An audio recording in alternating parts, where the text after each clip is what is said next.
On this episode 4 of Back Talk with Gooch Keas, we are going to recap Week 8 Chiefs at Broncos. We're going to preview Week 9 Dolphins at Chiefs in Germany.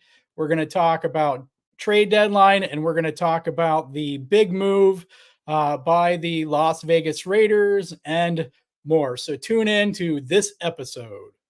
Y'all ready for them Chiefs? Y'all ready for them Chiefs?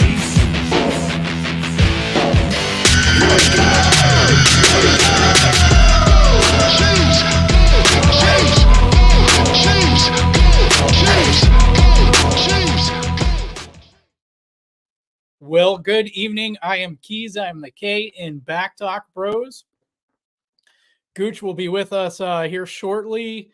We might even have an unexpected person drop in. Not sure, but we'll see what happens there. And but anyway, we're going to get right into business. Tonight's episode.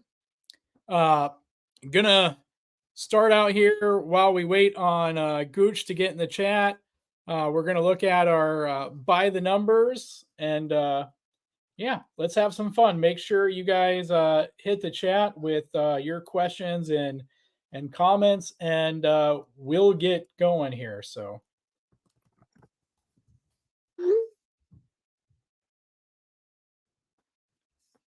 all right, looking for it. By the numbers. Not sure exactly how many, how much we'll actually have that has to do with numbers, but yeah, we'll throw some things out there. We'll talk about some things here. We'll have a little bit of fun, as much as we can after this last game against Denver. Kind of happy that we didn't go live after the game, because probably wouldn't have been completely rational after the game. And I'm not saying that we're going to be necessarily rational tonight, but we'll try to keep it going a lot better tonight. And yeah, we will see what happens here. Looking for my folder. All right, let's see.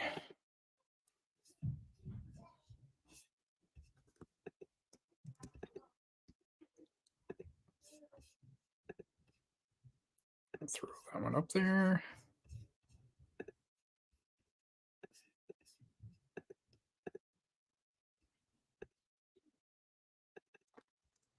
All right, here we go.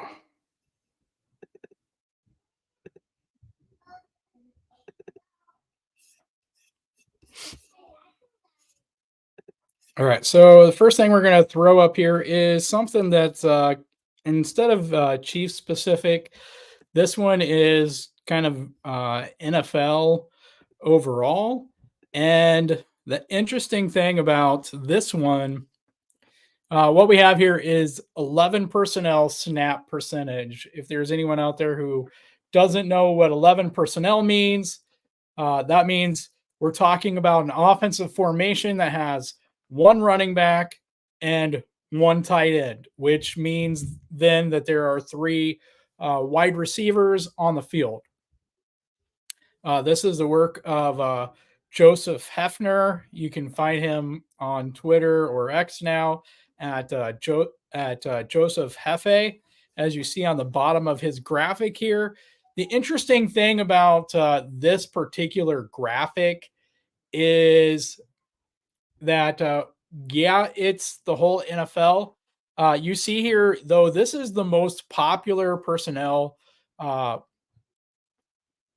in the NFL this season, probably most seasons, but NFL this season, you can see on there that the NFL average is 61.6% of all offensive snaps are coming from 11 personnel, and the Rams uh, easily lead the NFL in a crazy 94% of their snaps. And at the opposite end, the Falcons are only using it 16% of their snaps. Um, and then you see the 49ers and the Dolphins, that same kind of system, Shanahan, McDaniels, um, right there in the bottom five with the Ravens as well. And Kansas City is basically right in the middle, which I don't know that that surprises us a whole lot because we know by now that we really do better when we're in 12 personnel, sometimes in 13 personnel, but generally 12 when we have Travis out there, and whether it's Noah Gray, um, well, particularly Noah Gray, but Travis and Noah. Um, I personally don't want to see Blake Bell anymore. That's a different story. Of course, Jody Fortson got injured before the season, which sucks. Um, like to see Matt Bushman, but Andy and Matt and Spags don't care what I have to say. So, but yeah, anyway, this one's just kind of an interesting one to throw out there for you. Our next one here, I'm going to throw up. And no, I'm not talking about the Broncos game. But the next one I'm going to throw up is the coverage predictability and efficiency for NFL defenses this year. So, in other words, like how predictable is the coverage and how efficient is the coverage? Okay. And as far as I would understand it, what it means by coverage predictability, I'm guessing uh, it I'm not sure if it's either talking about teams that run basically the same coverage or teams that are rotating uh, like post snap from the shell that they were in. Like if they're showing cover two and they rotate to cover three, or they're showing cover three and they rotate to quarters, or whatever. So I'm not sure which one of those it's talking about here, but basically, your top right hand corner is for teams that are mixing up their coverages a lot and they're still playing good defense, which you see Kansas City and the Baltimore Ravens right up there. So these are the teams that are mixing it up a lot and they're playing good defense. And then in the left upper quadrant there are teams that are still playing good defense, but they're playing predictable coverage schemes, with the Browns being the most extreme on that end. They are the most predictable, but they're also playing pretty good as well. And so you see the Cowboys and 49ers over on that side of things, the Bengals and the Dolphins and the Jets over there, but closer to the middle. And so, again, that's interesting. And you see the Vikings smack dab in the middle of this, which is kind of funny. Chargers down at the bottom, mixing it up a lot. Broncos mixing it up a lot. Raiders mixing it up a lot. But they don't play good defense, which is all kind of interesting there. So you can't just mix it all up. It'll be interesting to see for some of those teams if they start playing better defense as the season goes on. It could just be an issue where you have players who are still learning the ins and outs of the schemes, and the coaches just aren't necessarily being flexible as they should be early on. But we'll see what's going on there. as Liz points out here, Liz, Scott, good to see you guys with us. Hopefully Gooch joins us here soon. But yeah, as Liz points out, Browns look good. They do look good. They looked good in preseason, right? Like they really good. Their defense looked really good. For me, the question was always going to be Deshaun Watson in the passing game. You know, whether it was Deshaun, Baker Mayfield, it just seemed like the passing game, even when they had Odell, you know, wide receiver, the passing game just wasn't there. And I'm not sure that Kevin Stefanski is the answer for them, but the defense does look good. And, you know, it would be a shame if they continue to waste the talent that they have, especially Miles Garrett, um, with the offense they have. And of course, you know, Nick Chubb, just bad luck there. But anyway, so there you have it. The top half is good defense, right? And then the left side is predictable coverage scheme. The right side is mixes up their coverages a lot. So, um, you know, it kind of makes it hard to blame um, the defense very much for uh, having two losses right now. When you see that this is the case, uh, I'll probably still find a way to throw a shot or two in there at Spags by the end of our show tonight. But regardless, we move back now to the offense. And this is the offensive pressure rate allowed in pure passing situations. So when pass expectation is 70% or greater, this is the pressure allowed rate. You see, Kansas City is fourth overall here. Not exactly the best. I'm going to move that so you can see. You have the Titans, the Jets, the Bears, then Kansas City. Now, I'm going to throw up another one here that should explain a good chunk of this, because you might be saying our offensive line is way too good for this. Our quarterback's way too good for this. How in the hell are we on there after the Titans, Jets, and Bears? And we're before the Giants. We're before the Giants and the Panthers, and a few other teams here.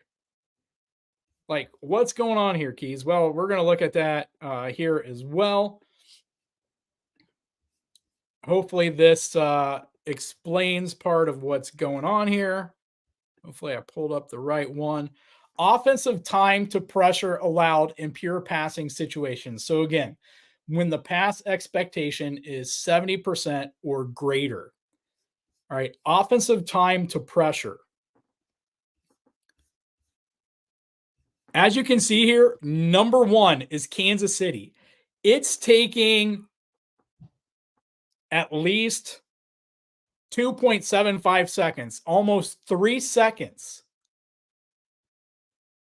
to pressure the quarterback. Best time to pressure allowed in the NFL belongs to the Kansas City Chiefs, which tells us one of two things. And it's probably both. It tells us that either the receivers aren't getting open or the quarterback isn't getting rid of the ball on time. Because he's got the time there, almost 3 seconds per pressure allowed. Best in the NFL. So, you know, I think that explains a lot of what we just saw in the last graph. You know, you see the Bengals down here at the bottom. You see the Dolphins, 49ers, some of those other teams there. But yeah, I mean, and again, it's probably a both. And in a way, you know, one exacerbates the other one. Receivers aren't getting open, or when they are, they're dropping the ball. So Pat is hesitant to throw to certain receivers. for either reason. Either they're not getting open when they're supposed to on the plays designed for them, or they're dropping the ball and then, later on in the game or whatever, Pat's just not throwing them the ball. He doesn't trust them to throw them the ball. And I suppose there could be a third option here, maybe four. Let's throw out two more. Yeah, Scott, this does include the Broncos game. This is through week 8. Those stats on there. Everything I've thrown up is through week 8. And two more possibilities here. One is that Pat is just focused on Travis. And so on plays that Travis is getting double or triple team and somehow isn't able to get open, that, Pat's late with the ball, finding a guy who might be open, or he's missing a guy who might be open. The fourth possibility is Travis likes to freelance. And so there's always the possibility. Look, Gooch likes me so much. He's got my face on there. But the fourth possibility, and Gooch is going to tell me where I'm right and where I'm wrong, is that when Travis is freelancing, he's screwing things up for the other guys. Now, Gooch, go ahead. Glad to have you in here. What's up, brother? How you doing? Can't hear you, though, Gooch. I see a good face on there, but I can't hear you. You can't hear me. That me might be on my end, though. What about now? Trying to silence me already. I can hear you now.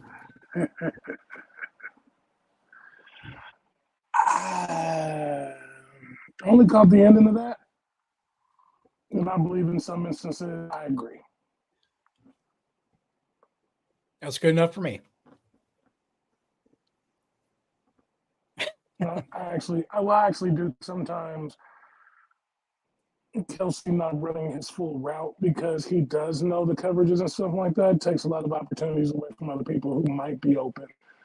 Because with him cutting off his route or adjusting his route or doing Kelsey routes or whatever, throws the timing off of everybody else who's now got to find a different route that they're supposed to run in order to account for Kelsey stopping or doing what would technically get into their area, which would technically be their route. And that's how Mahomes ends up finding them because, like, oh, well, Kelsey's there. But the problem is that he's become so dependent on that. One of the interceptions that he threw in that Broncos game was because of the Kelsey route and him trying to force the ball to him. Yeah. Yeah, I think, man, And I hate to say that I was right. That the only way to cheat this game is if they don't show up, and you know what? They didn't show up. Well, I mean, I think you said if they didn't get off the plane, but yeah, I think clearly mentally, I'm not sure they got off the plane. Unless they all had the stomach bug or something. Man, you know what? I kept hoping that this would be like Michael Jordan's flu game. But all right. There's so much that you've already said in the 30 seconds or so that you've been on that we could just jump right into. But I mean, let's just go ahead and do it. Gooch, let me ask you, what's your opinion on this? Because everything I read said that that Brittany had been posting on Instagram or something like the whole week leading up that like the whole family was like passing like this flu bug or whatever. Like the whole time they were passing it around all week. So my question is, if you're the best player in the NFL and you have a game on Sunday, why the hell aren't you like staying somewhere else the rest of the week? I guess he's experiencing something that love thing, which really is just. Oh, you got muted. Oh, he might have got a call there. I'm not sure what happened, or he got so angry at the question that he just decided to leave us. I'm going to assume, though, he got a call or a text. Oh, all right. Well, you're muted. All right, There I'm back. How am I doing? I'm good. Good. I assume he didn't want to be away from his family because of that love thing, which really scientifically is equivalent to eating a piece of chocolate. Because I would have stayed somewhere else. No, I don't love nobody that much. Maybe you sick. You sick. Don't even breathe on me. You know what I'm saying? Like, don't hug me. Don't breathe on me. Don't point in my direction. Don't do nothing. Don't listen to me. I'm terrible. But I honestly don't know. I mean, that could, if we're gonna pick apart his game, which a lot of it was decision making and stuff like that. I mean, being foggy in the brain, which a stomach bug or flu or whatever they're calling it can do, it would lead some credence to why he was holding on to the ball a little too long. Um,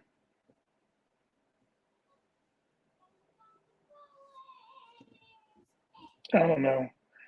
Maybe his vision is off. The game that I saw, the game that I watched, and I know that I've been hearing all over the Chiefs need to make a move for a wide receiver. They should have made a move for a wide receiver. If you looked at that game, there were a lot of receivers that were open. I mean, like with steps, with separation, and Mahomes isn't pulling the trigger. He's not. Those kids are getting open, but he doesn't trust them, so he's not throwing them the ball. It's almost like Kelsey and Rashee Rice. And they're not going to make moves for receiver because MVS is gone after this year. I hate to tell y'all, MVS is gone. They're not paying him $11+ million a year for what he's producing. They're not. They're going to run with these kids. And they're trying to figure out what they have. But Mahomes isn't really throwing the ball. I mean, he's being cautious, which is great. He's trying not to throw the interceptions, but I don't know. It was disappointing. All right. Let's just, because everything you're saying is like pushing me to just get stuff out there. So let's just do this. Let's do our recap of the game, but we're going to break it into 3 segments. All right. We're going to break it into the optimistic, the pessimistic, and the realistic. And for each one, we're only going to talk that. So for optimistic, we're only going to say optimistic stuff. We're not going to delve into pessimistic or realistic, which is really hard for me to stay on topic, but we're going to try this so that we can just, kind of break it down. So what do you want to start with first? Optimistic or the pessimistic, like, recap? Where's Aaron? I mean, if we're going to do optimism, he's probably the only one. I can fake. No, I can. Hey, I'm reading too far, but Scott's got a good one. I can be optimistic too on that. Scott says at least the kicker is pretty good, which, Bucker hasn't missed an extra point field goal all year, so there you go. Right, and I hope you didn't just do something with that. Until this last game. See, now we got to start with the pessimistic part, right? I can't do it. I cannot do it. You know what? Fine, that's more realistic. So I'll just shut up. Scott, remind me to come back to this because anything I have to say in response to that is the realistic side. It's not optimistic and it's not pessimistic. Okay, I'll be optimistic. They're 6-2 with a lot of unproven wide receivers and Travis Kelce. They'd probably be 7-1, and I don't believe they would have lost to the Lions. Right. Without Chris Jones, if Chris Jones and Travis Kelce were there. That's just my personal opinion. The defense is a top 3 scoring defense in the NFL, top overall. For a Spags defense this early in the season, that's amazing, especially with a lot of those guys being in their second year. Mahomes, for all the gripe about receivers, Mahomes is 3rd in the league in passing yards, and those are not all to Kelce. So There's optimism. I mean, if you would have asked me at the beginning of the year, I'm not Nick Wright. I didn't say 20-0. And quite honestly, I had them losing to the Lions really week one anyway because of the young wide receivers. And the Lions are actually a legitly good team. So the chance to be 7-2 or 6-3 going into the bye is a whole lot better than I anticipated. I really thought it was going to be kind of a down year. I thought 12 wins would be a stretch, but it doesn't look like it. So, I mean, Yeah. overall, I think overall the problem is what we have seen the last 5 years. The roles are now reversed. I mean, we've always said, imagine what the Chiefs could be if Mahomes had a defense. Well, he's got a defense now, and Mahomes is playing like he has a defense, limiting the mistakes or as many as he can. And, just like he said, they're just continuing to get better. Like we're as if 5 of these wide receivers on the depth chart aren't really technically in their first real year in the offense. I mean, you could say this is Sky Moore's second year, but he didn't really get no play the first year, not really. And Kadarius only came in the last 4 or 5 games of the season. Like this is really their first real year doing actual their job on a consistent basis. And Andy's offense, even for veterans like Juju and MVS, it's still hard to learn. You know what I'm saying? And I mean, I'm just give them time. 6-2 is good, and still number 1 in the AFC. Like if you think about our biggest threats right now, the Bills and the Bengals wouldn't even make the playoffs right now if the playoffs started today. So, cheer up. We can be pessimistic shortly. Yeah, we'll get there. I think it'd be easier for me to just do realistic and then balance it out. But yeah, I mean, you bring up a good point. I think if someone had told us before the season started that after the first 8 games that we played, we would be 6-2, I think we would be pretty happy with that. So and I'm there with you on the Lions. The Lions were my preseason pick to represent the NFC in the Super Bowl.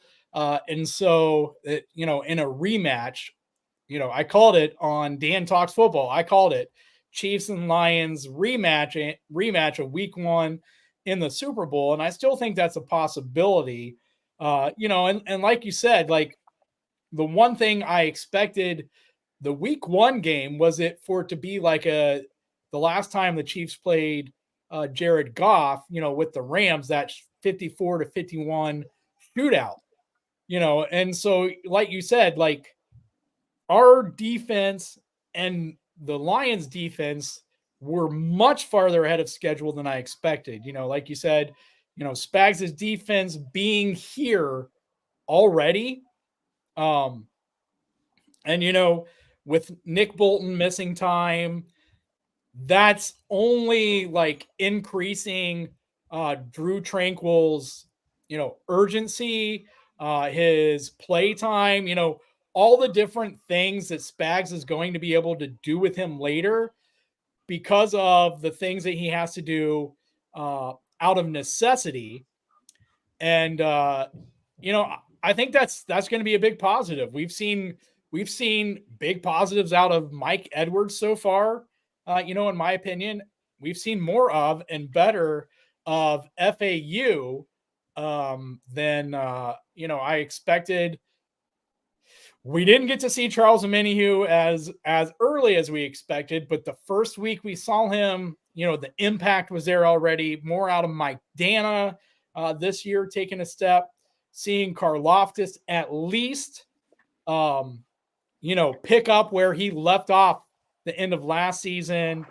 And the secondary itself just playing great. Seeing a step out of Leo Chanel, at least another step out of Leo Chanel. And so, yeah, there are there are positives on the season as a whole. Even in this game, as you said, the kicker's still good, the punter's still good. There's still some good out there to take away from this game. I think probably the best part is that you are getting a German speaking Patrick Mahomes Sunday morning. And when I say German speaking, because German sounds like such an angry language, you are getting the most pissed off Patrick Mahomes version that you have ever seen. We haven't seen a version, I don't believe. Maybe you would have after Super Bowl 55 if the Chiefs had played, at some point within a week or two of that, right? Oh, snap. My boy is here. What's up? So I agree. I agree with all of that, Keys. Hi, Hannah. How you doing? I'll make sure he doesn't ban you this time. Evil old Keys. Aaron, everybody, we are back. The way we're supposed to be. Aaron, we're doing our optimistic recap of the Broncos game right now. The optimistic side. It's just one game. Oh, Liz said it. Well, I guess we think similarly. No, we have a clunker. We have a clunker every year. Last year was the Colts. I mean, do we really, as much, did any of us really drink the Kool-Aid hard enough to think that Mahomes was going to go undefeated on the road in the AFC West and undefeated against the Broncos for his whole career? Yes. Right, yeah. there's a huge part of Chiefs Kingdom who thought exactly that. Right? There's a huge part of Chiefs Kingdom that thought Andy Reid cannot lose week 1. Andy Reid cannot lose after a bye. Patrick Mahomes cannot lose. Listen, all right, so this was a 16-game win streak against the Broncos. Mahomes was undefeated against the AFC West on the road. Like, you start throwing all these things out there. Yeah, there was a huge group of people who believe that. And I think that more than anything is why this loss hit as hard as it did for a lot of Chiefs fans. But sorry about that. Go ahead, Aaron. Are you saying we were jinxed? Is that what you're saying? No, I'm just saying you had these unrealistic expectations. I think that anybody that thought we were going to go undefeated like drinking way too much Kool-Aid. Number 2, I think they were overlooking the Broncos. The reason why I think that is because Pat said himself they ran the same things against us 18 days ago. So in 18 days, y'all didn't figure out how to play against that defense. I think you were prepping for Miami. I think you were preparing for Germany. I think that it's almost like I said, we have a clunker. It's almost like we walked in there thinking we could sleepwalk through the game, and just because of who we are, we were going to win. And it's not easy to win when you have 5 turnovers. Yeah. So we're keeping it optimistic right now. We'll get into that. I can't blame the defense. Hi, Hannah. And Denver had a hell of a game. Yeah, I mean, you had concentrated anger of losing to one team 16 straight times. I mean, there's only 2 people on the Broncos who have ever been there that have beaten the Chiefs. Not 51 other players on that team have never beaten the Chiefs their whole career in the NFL. Sadly, Burton was over there. You know what? I like Burton. I'm glad Two Guns wasn't still there. I don't think Two Guns was there. So, hey, Hannah. Are we ready to switch over to the pessimistic part? The first thing you got to do is check your messages. Keys.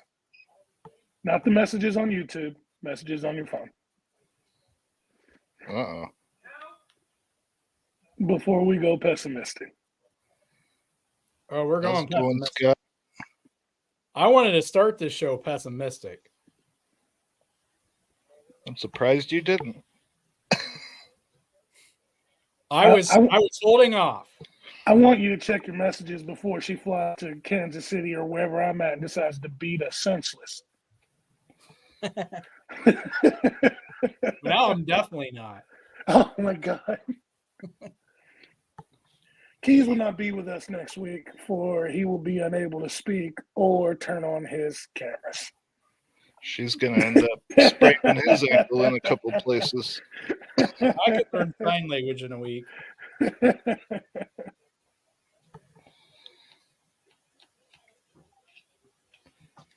In Keys' place, we will have Liz, the Wicked Witch of the Midwest.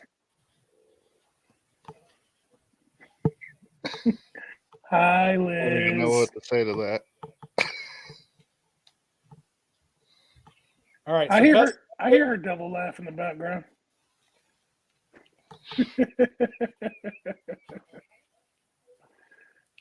Okay, pessimistic. I'm sorry. Go ahead, Keys. All right. You want me to start with the pessimistic part? Yes. I mean, Gooch kind of started it there, right? Multiple times. Where do we want to start with the pessimistic side of this? Like, with the devil laugh? Let's start where what Gooch said last. Mahomes himself said they didn't do anything different on defense, right? Is that what Gooch just said? The Pat said they didn't do anything different on defense this time around than what they did 2 weeks ago, and your offense still didn't get it figured out. Not only did your offense not get it figured out, 5 turnovers. Like, is there ever an excuse for 5 turnovers? What are we doing at practice that we are so fundamentally broken on offense? We have wide receivers who can't run their routes, wide receivers who can't get open, wide receivers who drop the ball, wide receivers who fumble the ball. What are we doing at practice? A sick quarterback that also fumbled the ball. I will excuse a quarterback being sick, although, as I said at the beginning, if your family is sick one by one and it's going through the house, get the hell out of the house. You know, and I understand Gooch said love. Well, I have 8 kids, so there's a lot of love in my family. But when my wife gets sick, I say, stay away from me. I'm not a $500 million quarterback playing in the NFL. All I'll say. I think right now, one of the issues we're seeing that drives me crazy is, and I know Gooch will say Andy's playing the long game. You know, there's something admirable about Andy wanting to bring up coaches. But we have a rookie wide receiver coach with a bunch of young wide receivers who are inexperienced. What they need right now is a veteran wide receiver coach because Andy can't do everything. And it's pretty clear that his offensive staff right now, or his unwillingness to have really structured practices. Like, I love Pat and I love Travis, and I understand that, you know, you don't want to stifle them, but I think that we're seeing Andy is giving too much leeway, and we're not fundamentally sound at practice. I'm going to stop right now because I'll just keep getting worked up on the offensive side of things. The only thing I'm going to throw out there for the defensive side, we saw, and this is both offense and defense, we saw Sean Payton every time he got in the red zone. We saw Spags calling man defense.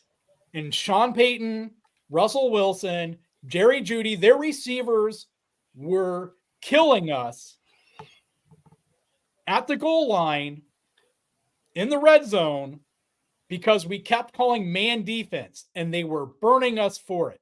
So why do you keep, after the first touchdown you give up, Why do you keep going back to it? On the opposite side, if you're Andy, why can't you call the plays that are getting guys open the same way that Sean Payton was? All right, I'm done. I'm done with offense. I'm done with defense. I'm going to hit special teams really quick. All right, because I kind of got hammered a couple weeks ago or a week ago on Twitter because I like Montrell Washington, the returner that we had, weeks 2 through 7 or whatever. Then we bring McColl in, or through 6. We bring McColl in. We have the nice return week 7. And one of the worst fumbles, muffed punts, maybe the second worst I can remember outside of Skies in the Colts game that I've ever seen on Chiefs special teams.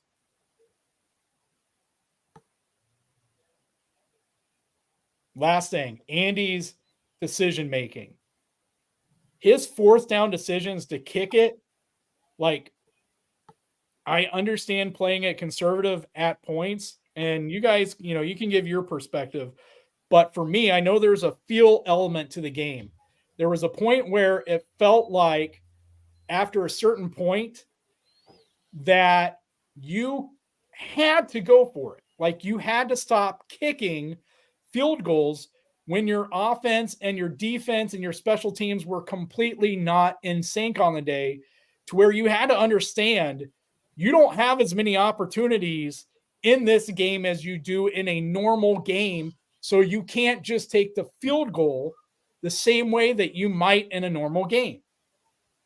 And now I'm done. Aaron, Gooch, you guys can chime in if you have a pessimistic outtake on this game. Daryl, it's good to see you. Glad to have you in here.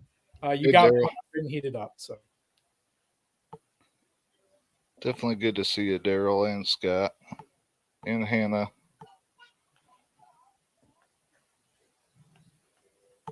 Aaron, I don't know if you have a pessimistic bone in your body, but do you have you got something?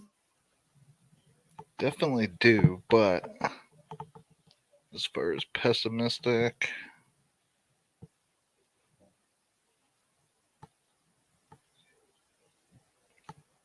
cleaning up turnovers and cleaning up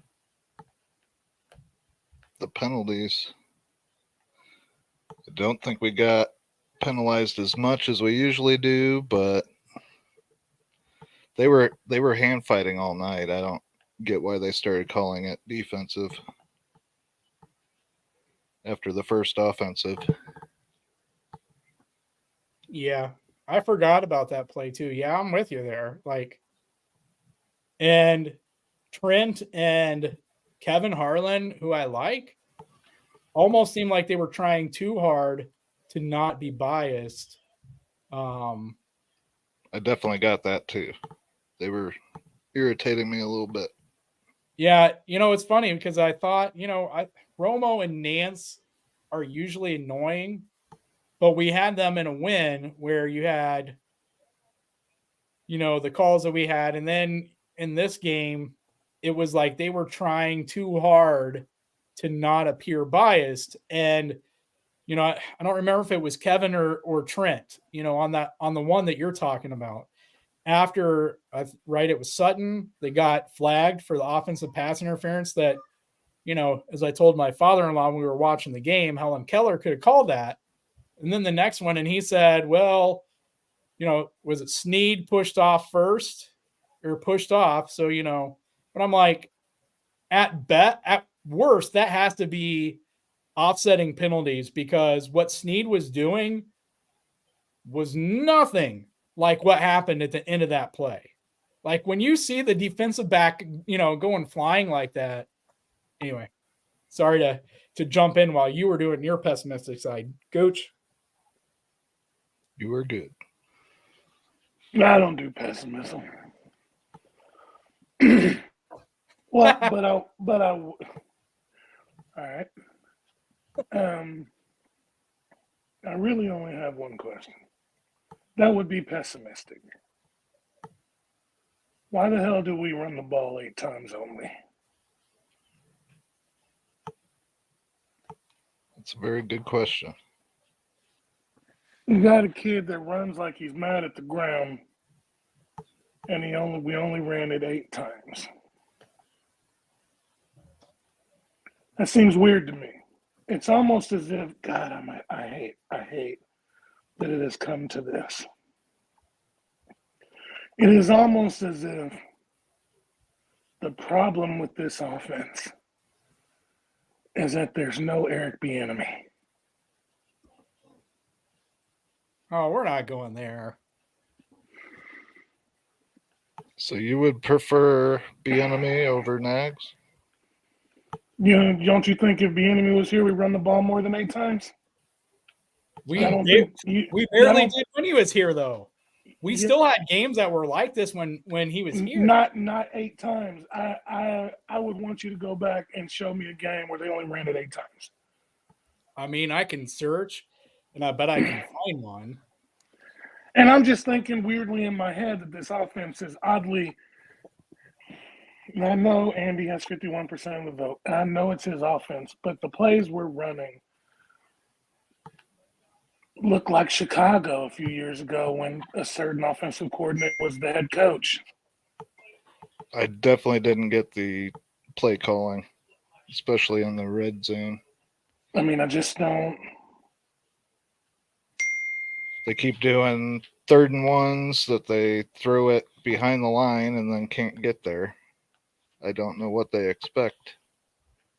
Well, I haven't rewatched this game yet for obvious reasons, but I would say, Gooch, probably that one thing we might see when we rewatch the game is that Andy called a lot of RPOs, and the reason we only had 8 runs was because Pat chose to throw instead of hand the ball off, because we've seen that a lot of times. I'll give you that. The problem is this isn't, and maybe somebody needs to get in Pat's ear and tell him this isn't last year or the year before. What makes this team dangerous and scary is the fact that Pacheco can run the ball. You know what I'm saying? Like, he can average 5 yards a carry. We didn't lose because the Broncos killed us. They averaged 3 yards a run. The only difference is that Sean Payton kept handing it off and handing it off. And so they just wore us down. They didn't really. We didn't have Bolton and his strength. We're not going to have him for 2 months. They're going to have to figure out something. Against the run. Well, I think that comes back to Chris Jones had 2 tackles. 2. That's it. And I hate to pull. I am so mad at him for making me sound like Keas here. You want $30 million a year, but in a game that you should dominate, you get 2 tackles. And I am so mad because somewhere in there, that's Keas in the back of my head and Keas' voice saying it. And I hate myself for it. I'm going to stick myself in the corner later. But my voice sounds better than your voice. Hey, no argument here. Well, like I said before, we need to find Taylor Swift and start feeding her information to pass on. I swear to God, if I see one more Taylor Swift song mentioned in these comments, I'm going to lose it. I'm not wondering how long it would take somebody.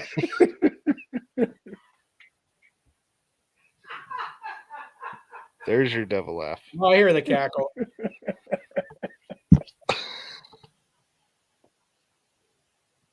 How did he know?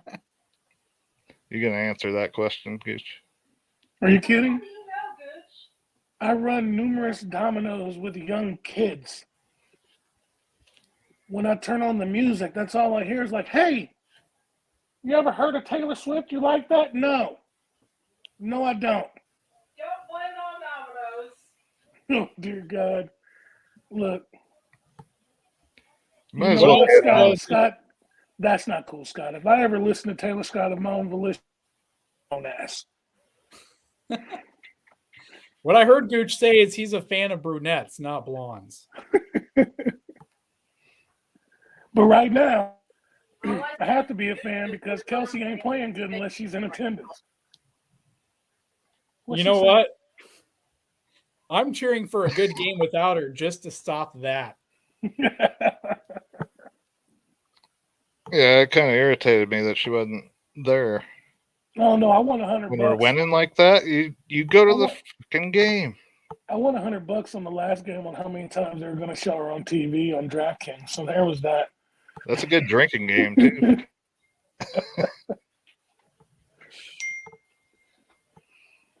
I won a full game with them playing nothing but offensive play calls with Taylor Swift songs.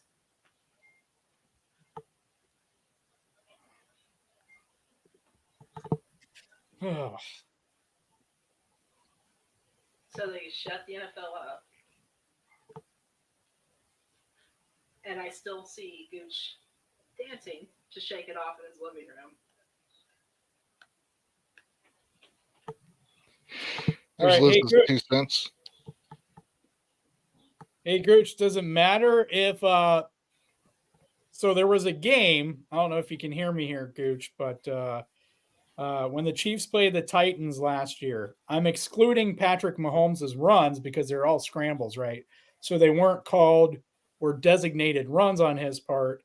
Against the Titans, we had 13 rushes, and one of those was a Michael Burton attempt. So, that was probably an end short. So realistically, you had 12 rushes in that game. 4 by CEH, 5 by Pacheco, and 3 by McKinnon. Titans game. So that should be a minimum. 8 is too low. And I could keep going, but yeah. And again, I don't disagree.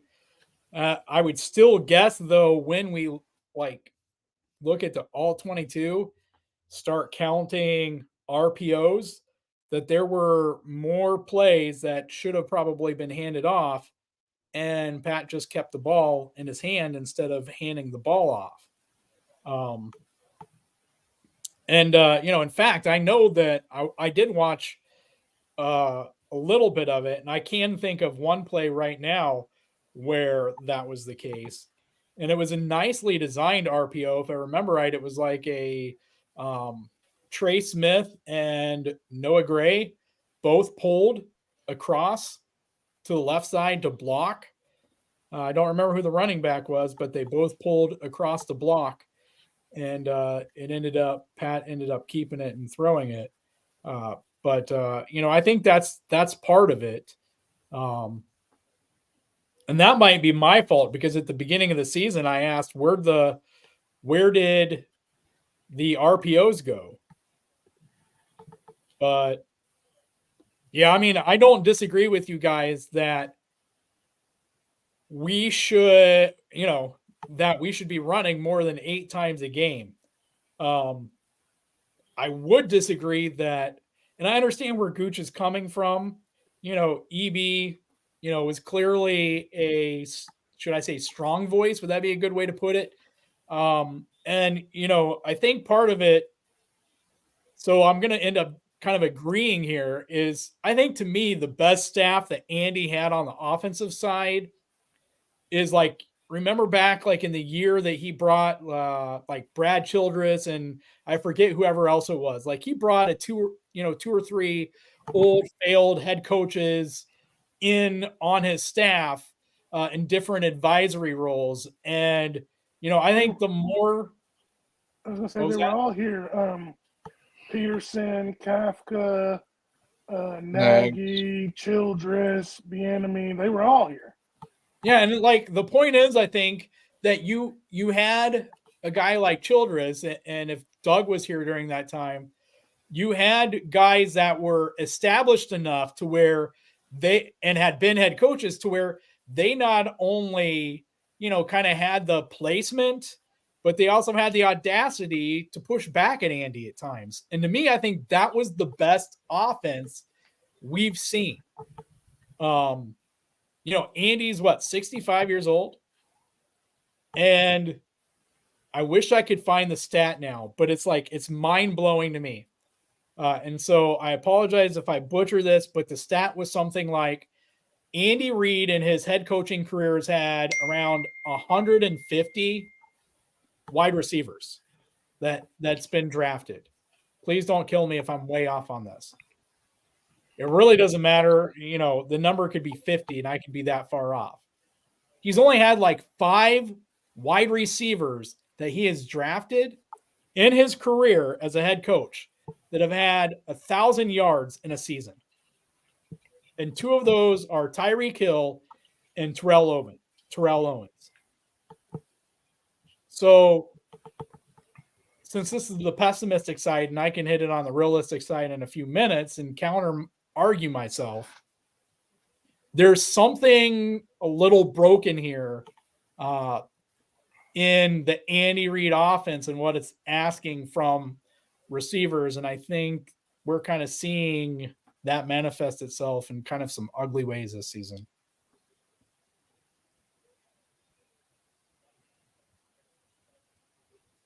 They should still be able to catch the ball, though. Daryl, we're going to get to the Raiders here in a few minutes.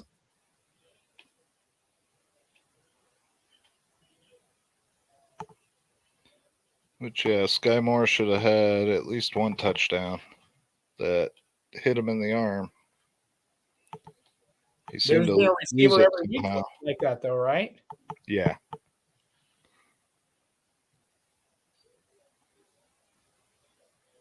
I think Rice dropped one that should have been a touchdown. Yeah, and even Travis, if I recall correctly, had a frustrating drop there in the game. But Scott says, we haven't shown the firepower and anger to turn around from this. I don't know if you saw Pat get asked basically something about that. And like I said, his response, he looked really pissed. As EV has said numerous times, he's a competitive prick. And my guess, and I don't think it's just turned on the other players. There was that 1 4th down where I know that Pat and I are on the same wavelength, where it's Andy, you got to understand the moment in the game and understand what's happened. And he's like, we needed to go for it. And I just got a feeling you're going to get the most petty version of Pat come Sunday morning. So I don't think that's really there. I don't think that's going to be there, Scott. Now, the firepower part, even the anger from Andy, I'd love to see that, because I think that there's been some slacking from the offense, from the coaching staff. I don't think you get to 5 turnovers in a game if your coaches are not stressing the fundamentals. That's just my take. You guys, you talk. I'm going to sit here and listen.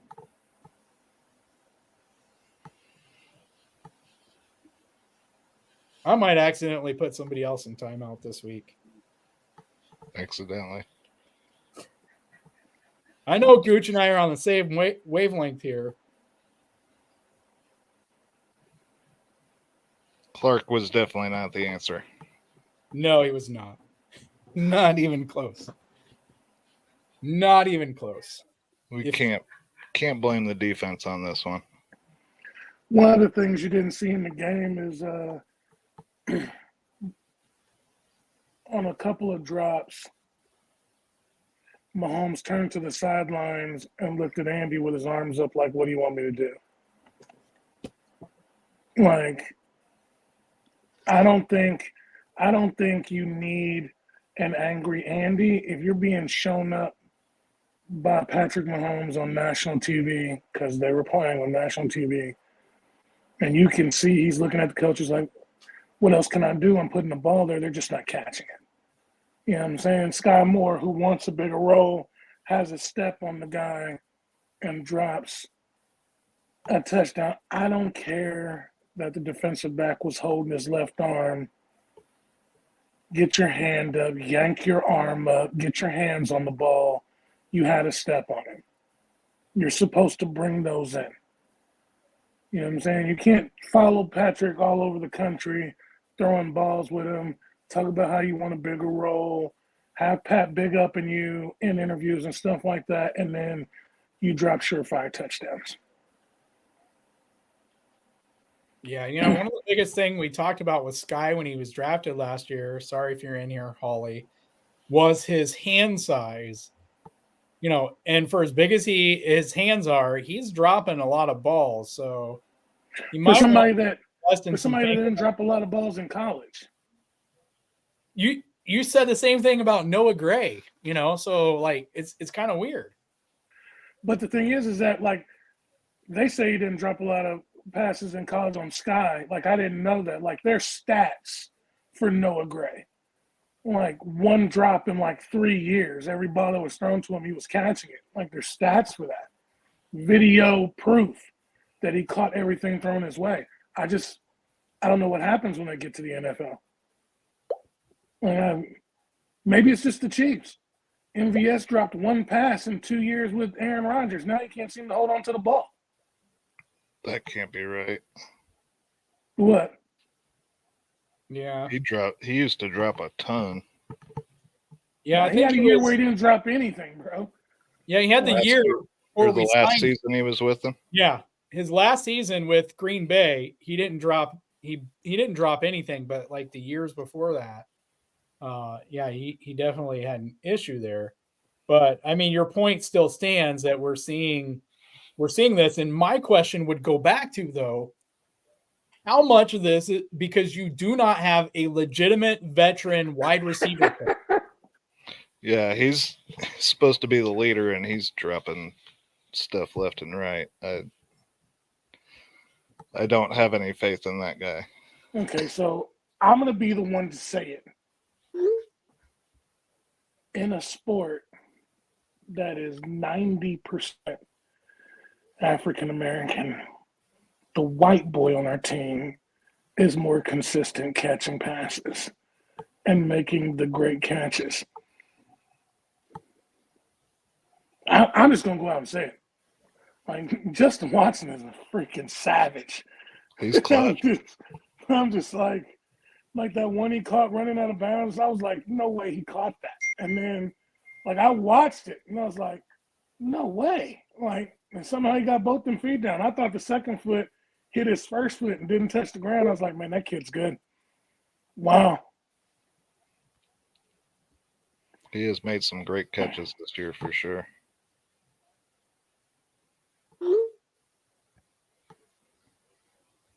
Pessimistic. Did Snead forget how to tackle? Play ball? How to tackle, how to cover. I think he leads the NFL in missed tackles from the cornerback position. He's gotten a lot of, maybe that knee is bothering him, but he seems to have gotten more handsy and get more PI calls against him in the last few games. Could be the knee. You try to compensate, That's a good point. I think it also kind of depends on, who the ref is and how much they let you get away with. And I don't know, Aaron hit on some of the weirdness in that game. And I think in the broadcast, I think they said something about the last time, since we just played them 2 weeks ago, and saying something to the refs before the game. But yeah, I don't know. I mean, there's things you can pick apart on the defense. I'd rather pick at Spags, because I think on the one hand, as Spags, the players have to execute. But on the other hand, why would you keep calling man plays in the end zone when they are killing you with speed running crossers and stuff? Like, mix it up a little bit. Play 2-man. Play cover 2-man. Don't just play man, but you have to have some kind of answer for it. But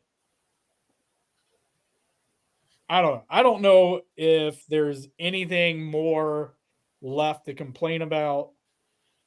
I'm sure there is. We're probably forgetting it.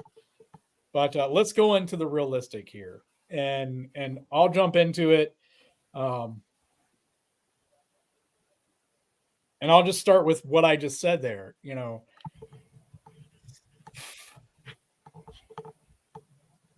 I brought up the last time we played the Broncos that, or maybe it was after the Jets, that Nathaniel Hackett had Russ and the Broncos looking good, right? In the game that he was the head coach. And then when their interim head coach, the guy that they brought in to help Hackett with play calls, when we played them the second time, Russ looked good.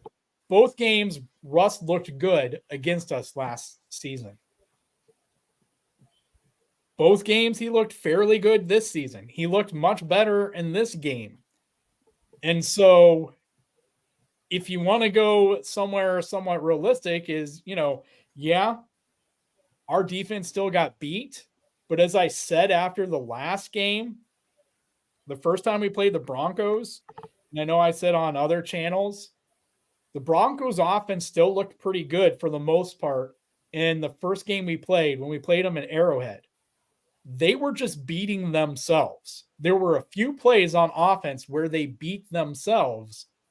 And yeah, you can accredit that to the defense to an extent. But the whole point is there wasn't a whole lot of difference, though, between Hackett and Sean Payton, in these two matchups. And so, Russ still looked pretty good in both games. And you can flip that however you want to for the defensive side of things. But I think the most frustrating thing was that the Broncos defense has been ranked near the bottom in every category.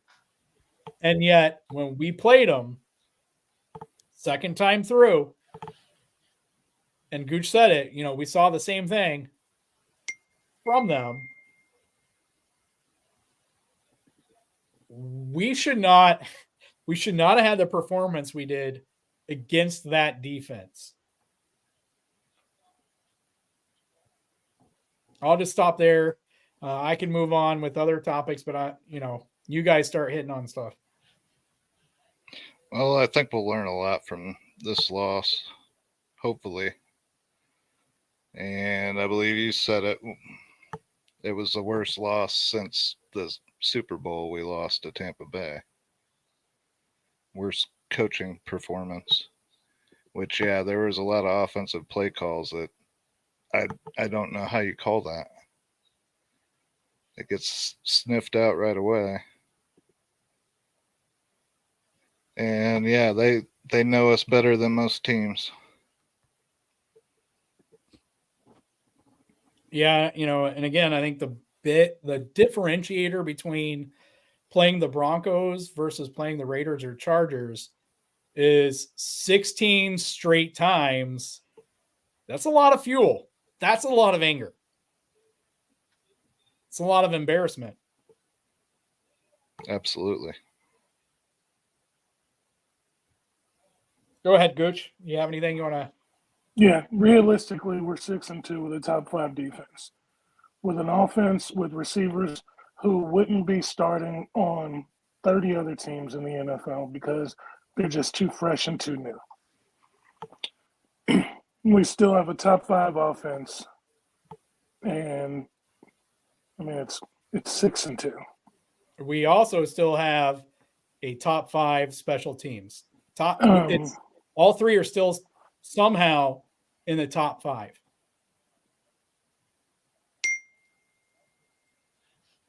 Yeah, I just realistically, you can still. Obviously, you want them to find their ground before we play the Eagles and the Bills and the Bengals this year. But 6-2, possibility going 7-2 going into the bye. That's a good place to be. And I know we're complaining, but it's because we expect more. And if you want to be realistic, quarterback play is down across the whole league. Nobody's really lighting the world on fire. The Bengals, who were supposed to be, if we're supposed to be number one, the Bengals are supposed to be number two. They're 4-3. You know what I'm saying? The Bills are 4-3. 4-3. Yeah, let me pull it up here. Division games. Sounds Division games are tough. Baltimore's been running roughshod over people, but when they play games in their own division, they're tight. Like it's just like that when you see the same team 2 times in a year, let alone twice in 18 days. Right. I mean, it's just times in a row, guys. 16 times. Eventually, they had to win. You know what I'm saying? Like, eventually, they just did. It just came up their side. The one thing that you can look at positively from it is that they didn't murder us. They weren't really moving the ball up and down the field. Russ looked good, but he still threw for 150 yards. So, I mean, it's not like they were just beating the snot out of us the whole game. We just didn't execute in the red zone. I think we had a lot more yards than they did. They just didn't have far to go several times. Right. Right. Like one of those touchdowns, McCole muffed it on the 4? And it's just, it is hard on a defense that has been out there for, let's say, 12 straight plays. That's exactly why I didn't want McCole out there. And within 30 seconds, they have to go back out there, and now they have 4 yards to defend. You know what I'm saying? It's just in high altitude. And that's just one of them. Right. So 6-2 is great. We'll just keep rolling. Yeah, I think we'll take a lot from this. And right, this is still a successive first half of the season. 6-2. There are plenty of fan bases that would take 6-2 with a loss to the Lions and the Broncos, compared to losing to, I don't know, Carolina, Houston. You know, I mean, it seems like you have to have hardships to get to and through the Super Bowl. Well, yeah, it's ebbs and flows, ups and downs. You know what I'm saying? I mean, you just better learn from them. Right. It does suck because there's a content creator I follow. Man, what's his name? Is it Perna? Tom Perna? I don't know. He made a joke, and with the Raiders firing Daniels and the GM, he was dressed up in a Chiefs jersey. He said, "So the Raiders technically won, firing those guys. Chargers and Broncos won, so the Chiefs were the only one to lose in their division this week." I kind of laughed at it, even though it was kind of snarky at Chiefs fans. I thought it was semi-funny. Brandon Perna, I think is his name. Brandon. Yeah. It's pretty hilarious. He's a funny dude, but yeah, I kind of chuckled at it. When the Broncos are still losing, because like it's a very it had been a very depressive funny, which made it funnier to me, but you know, if you get a chance, like there's a podcast called That's Good Broncos, and up until this game, it was like every game it was like the worst game ever played, and it was always about the Broncos. Yeah, it's like Bob Uecker in major leagues without, right. I don't know. I can't say without the drinking, because there's probably some bourbon or scotch or something in his cup, but I thought they only let Harry Carey drink while he was calling a game. He caught the ball with his bare hand. No, that was a glove.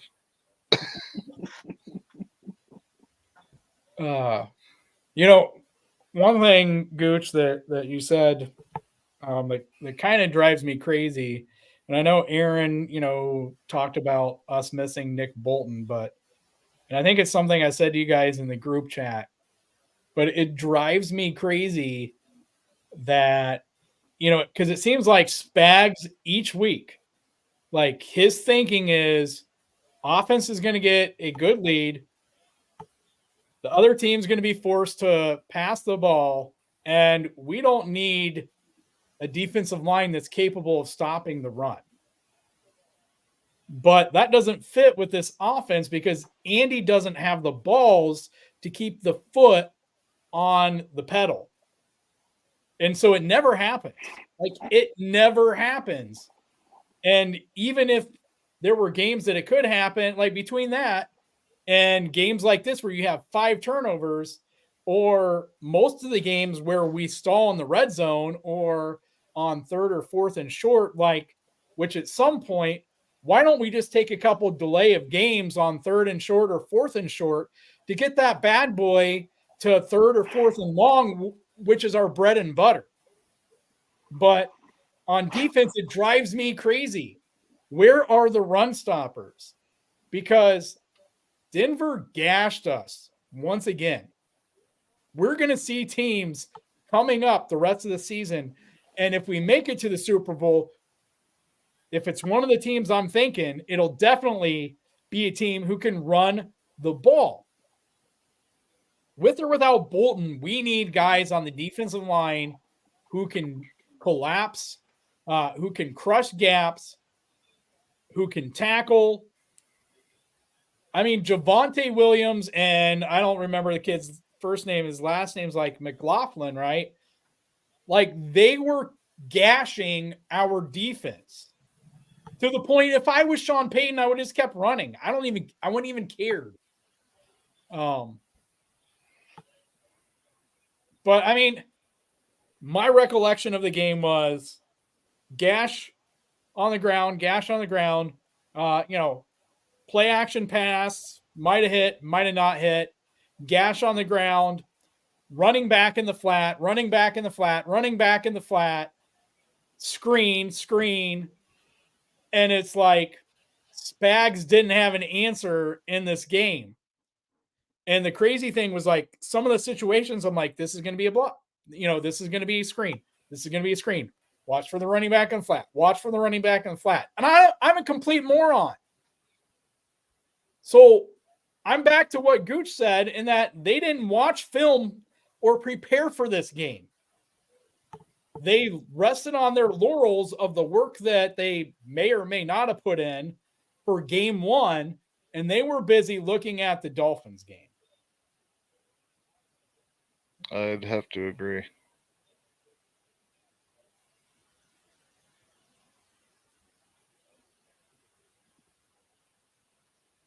Liz says, this is why we can't have nice things. Well, Liz, we had a nice thing. We had all these nice streaks going. We had all this happiness. Everybody was super optimistic after the offense showed up last week. And then once again, right, everybody had to start popping their nitrates or whatever you have to take to stop yourself from having a heart attack.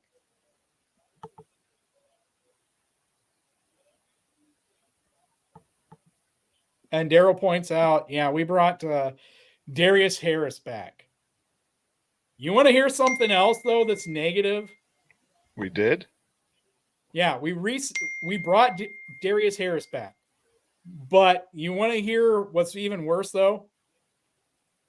What I was seeing was that, you know who they tried to bring back first? Ben Neiman. They legitimately tried to bring Ben Neiman back. They couldn't. So then their fallback was Harris. What the hell are we doing that we're trying to bring back Ben Neiman? I'm surprised they didn't trade a first rounder to bring Sorensen back. Thanks for getting me triggered again, Daryl.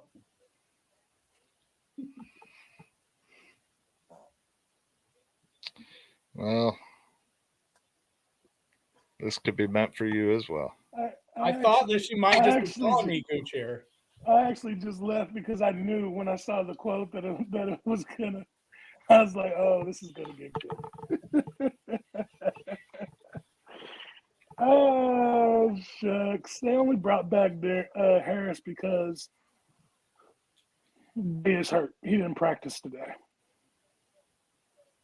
So now you got Bolden and possibly Gay out.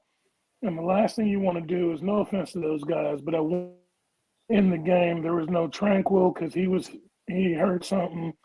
No Gay and no Bolton. So you had Jack Cochran and some other kid out there playing linebacker, and it's like, okay.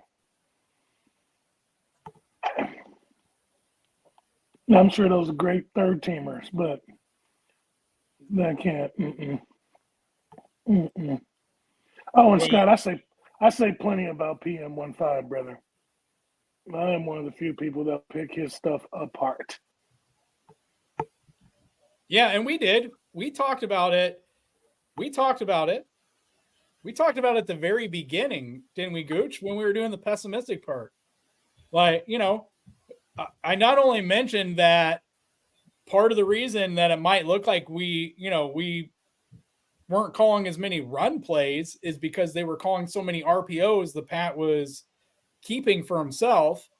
There at the beginning, I was talking about when I was looking at the numbers, when I put that up, and Gooch came in right at the end, I threw out 4 possibilities because, I put out the chart showing that the Chiefs are like the worst at giving up pressures, or it was bottom 2.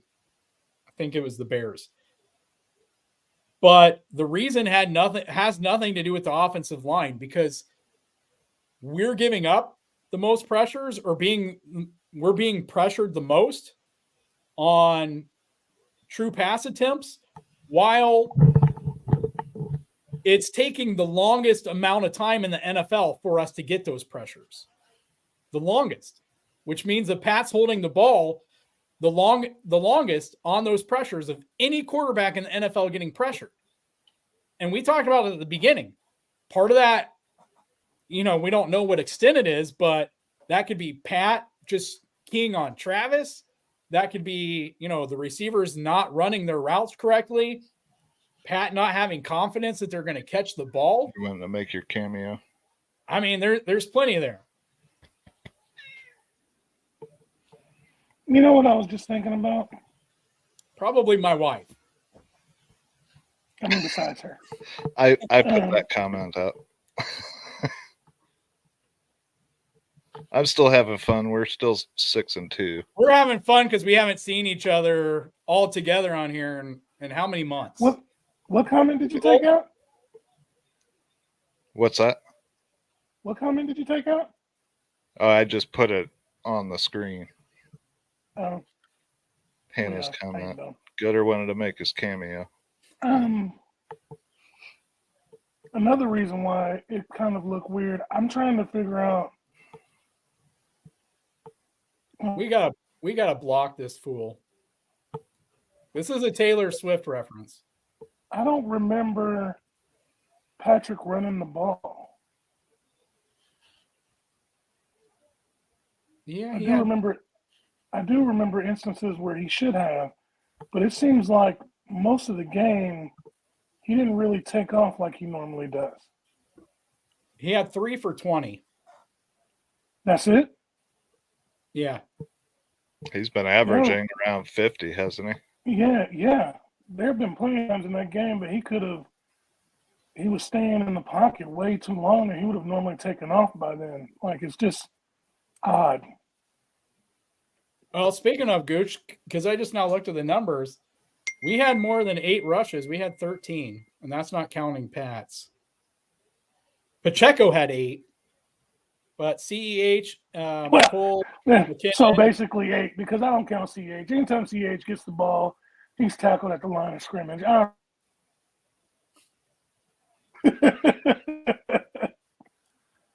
I saw one run that still only went 2 or 3 yards that he had max effort that I appreciated that, but yeah, it was still only 2 or 3 yards.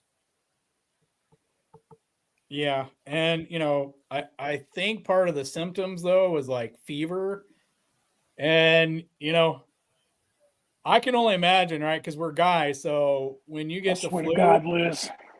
I think it was the flu, right?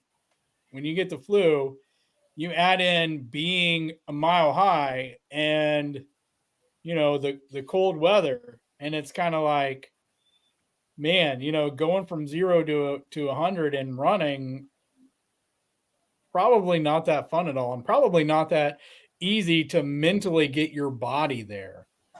Um, but still, this game, like Pat's not the one who turned the ball over all 5 times. No, but he had 3 of them. But was the second interception really on him? No, he got hit in the arm. But it's his anyway. But he was hit in the arm. Well, and the Should have fumble got was like rid of what? the ball quicker. A strip sack? Yeah. So, I mean, realistically, like 1 was legitimately his, and 2 were kind of fluky-ish, like whoever you want to blame it on, you can spread the blame around. But anyway, all this time, and we haven't even begun to hit other topics like Let's hit it. The Mark Raiders firing Davis. their coach and GM. Mark Davis firing Josh McDaniels and Dave Ziegler. Is that his name? I believe so.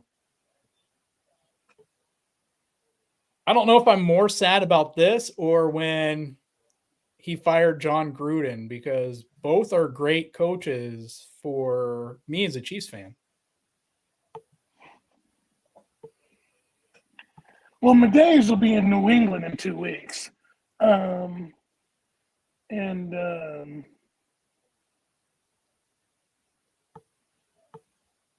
Bieniemy will be in Oakland next year. That should be fun.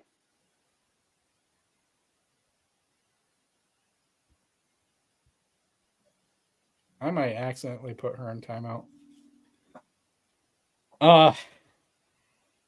Well, better than Sweet some of the names, baby Jesus, if I keep seeing that. some of the names I've been hearing out there though are a little bit more disturbing for me as a Chiefs fan. Uh, who's the one front office guy we have? I can't think of his name, but I've seen rumors of him as the possible GM replacement. And I've heard the name of Lou Anarumo, Bengals defensive coordinator, thrown out as a possibility for Josh McDaniels' replacement. And I don't like hearing any of those names. Mike Borgonzi. So Mike Borgonzi as GM and Lou Anarumo as head coach are names that I've heard thrown out as Josh McDaniels and Dave Ziegler's replacements. And I don't like either one of those.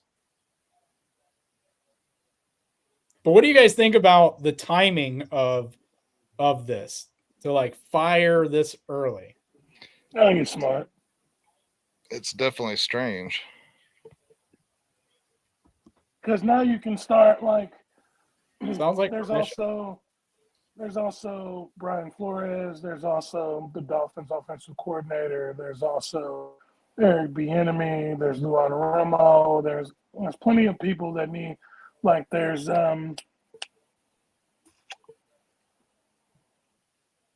for the Niners right now, like there's a bunch of names being thrown out that could be a replacement, and I think it's smart. You fire them now, conditioning your team for the people that you're going to interview. So then they can look at it and basically be like, okay, if I come in, I want to do this, I want to do that, I want to do this.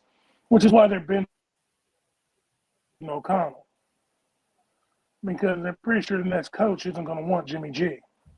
And I'm sure they're kicking themselves in the butt for sending Derek Carr away. For all the people that, I mean, obviously I'm not a Raider fan, but Derek Carr was basically the Raiders. The reason why Devontae's not happy now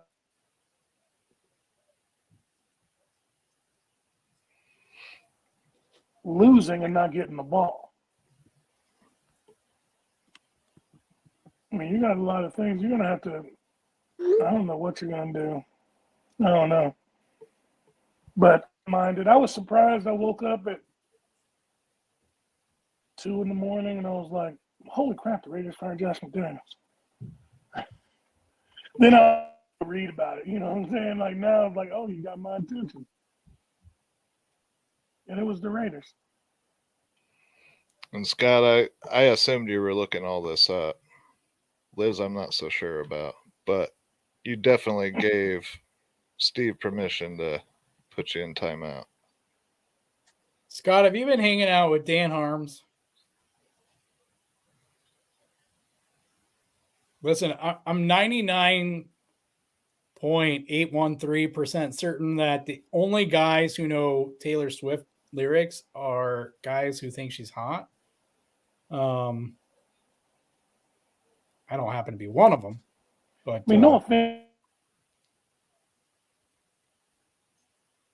Apparently, we don't get offended.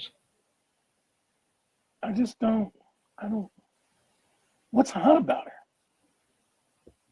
I don't know. I gotta be Aaron, the minority. answer that But when I look at her, I'm just like, okay. All right. She looks like part of the Aryan race. I don't know. I don't know. I'm not a big fan of girls that are women.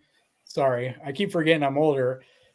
I'm not a big fan of women who wear like really bright lipstick.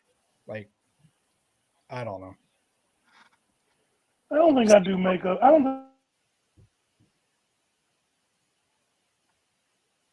natural for 1, 2. Like you might as well if I gotta wake up to you, I need to see what I'm gonna wake up to, and that lipstick and makeup ain't it. You know what I'm saying? Like it's like being in the bar, you know.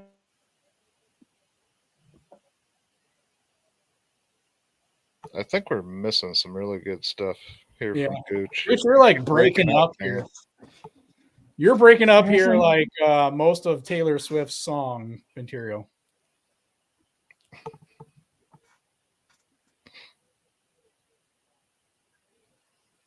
You're frozen, man.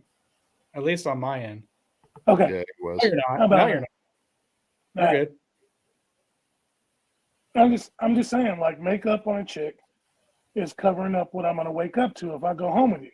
I need you to be natural when we meet so I know what I'm seeing. It's just like if I go to a bar, which I don't drink anymore, but if I was to go to a bar at night, like you have to stay until the sun comes out because I need to know in daylight what you look like to make sure you're not a wildebeest headed back to my crib. First of all, rule number 1, my dad always said, don't let the sunshine hit you in another woman's bed. And you probably wouldn't go to my crib anyway. If we were going home, you'd go to a hotel with me so you wouldn't know where I live. But yeah. Smart choice. Right. You know what I'm saying? And if we go to the hotel, I'm still going to drive for like 10 minutes, taking all kinds of turns and stuff, so you don't know where we're going. I'm like, I have trouble remembering your name. The last thing I want to do is take you to my house. That's why Dan says call everyone baby. I actually have a funny story. I was dating this girl. I can't remember her name. My sister saw us out, and my sister was like, "Who's this?" And I was like, "I don't know. What's your name, babe?"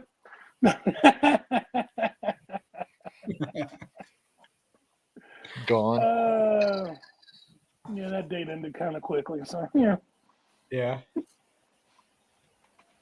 Anyway, next topic. First rule of the game: remember names. That's why Dan says baby. But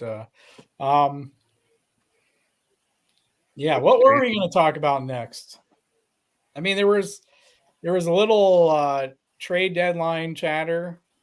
I don't know if we want to hit on Chase Young to the 49ers. Let's see what the Bears grabbing Sweat from Washington. Was there anything really else that happened? Josh Dobbs going to Minnesota.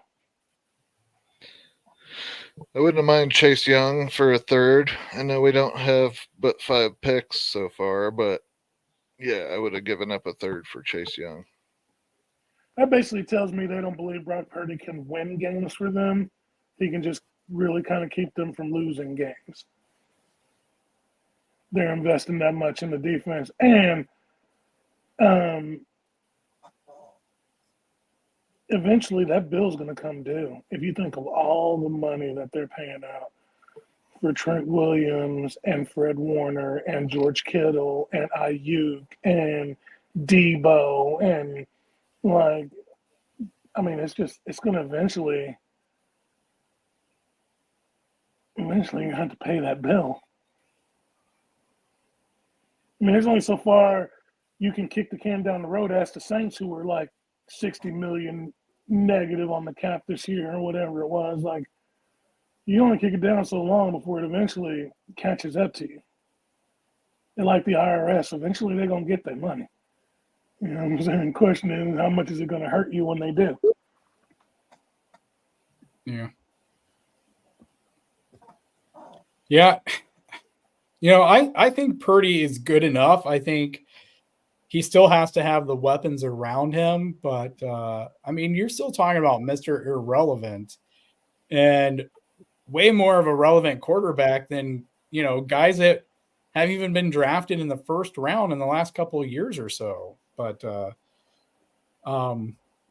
yeah, I'm with you, Aaron. I would have taken Chase Young, you know, at that price. I think, you know, the injury part is a little scary, but you know, think about having Chris and Minihue and GK and Chris Young out there. Like, I think you could do a hell of a lot of damage there, right? And you know, Chase Young is an edge rusher, but you can basically, and Minihue is better inside, but you can basically interchange Chris Jones and George Karlaftis, and if you wanted to, Minihue, and move those guys around, whether they're inside or they're out on the edge. But you know, I think that would have brought an interesting element to the defense. So I would have done it.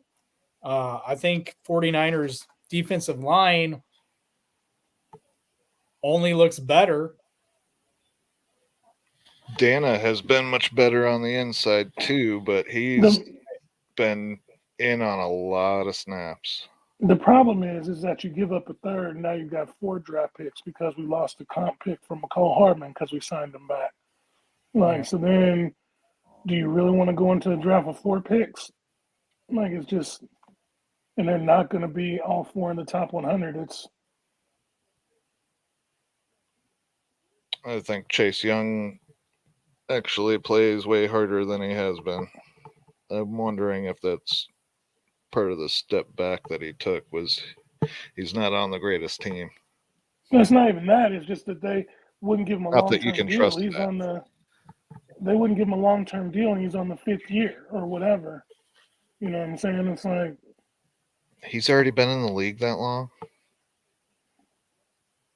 I thought this is his 4th season, isn't it? Good Lord. Maybe they didn't take in his 5th-year contract, and they were going to let him go after this year. Yeah, his option. I mean, yeah, I don't think they picked up. Yeah, this is his 4th season. They declined his 5th-year option for next year. That's what it looks like. Because it would have been about 17.5 million. $17.5 million cap hit. So that's kind of what we were talking about, Hannah. I know you You don't. go Hannah. for the ones How that you, don't how have you to. don't.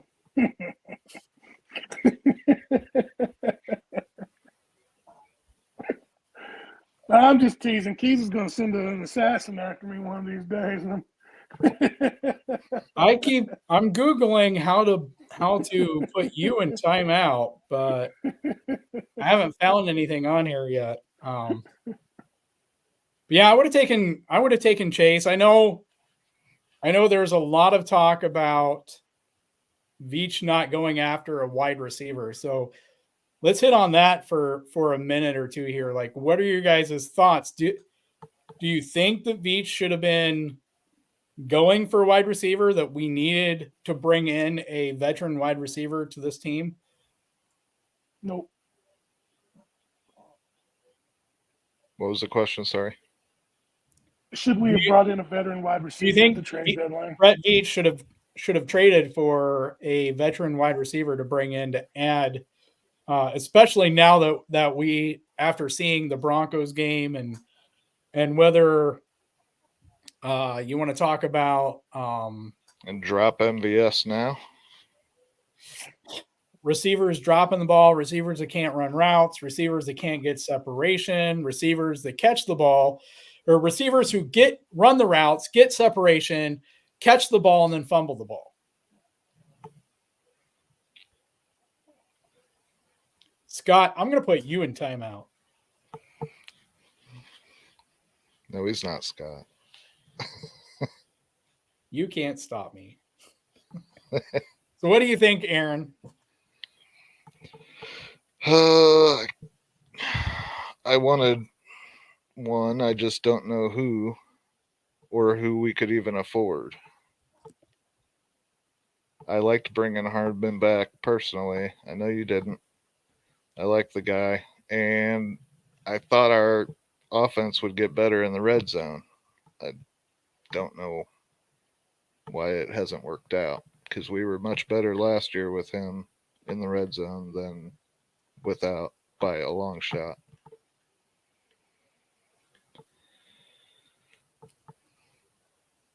Gooch, did you have anything to add other than just to say no? First, we weren't going to be able to fit him in under the cap space. Like we would have had to give away some stuff to get him, which would have costed us in the draft. You would have stunted somebody's growth. And then you would have had to restructure stuff that you didn't want to restructure just to fit him in under the cap. The reality is you don't need a veteran wide receiver. What you need is an actual receiver rotation. I know you're trying to get all these guys snaps and you got all these packages for people and stuff like that. But after the bye, you need to have a clear 1, 2, 3. And then sprinkle in Kadarius Toney and McCole Hardman. Like, I actually think those two guys are the same. They're gadget guys. I know you want Kadarius to be a number one. He's probably not going to be. He's kind of proven that. All right, so you go out there with MVS, Justin Watson, and Kelsey, and,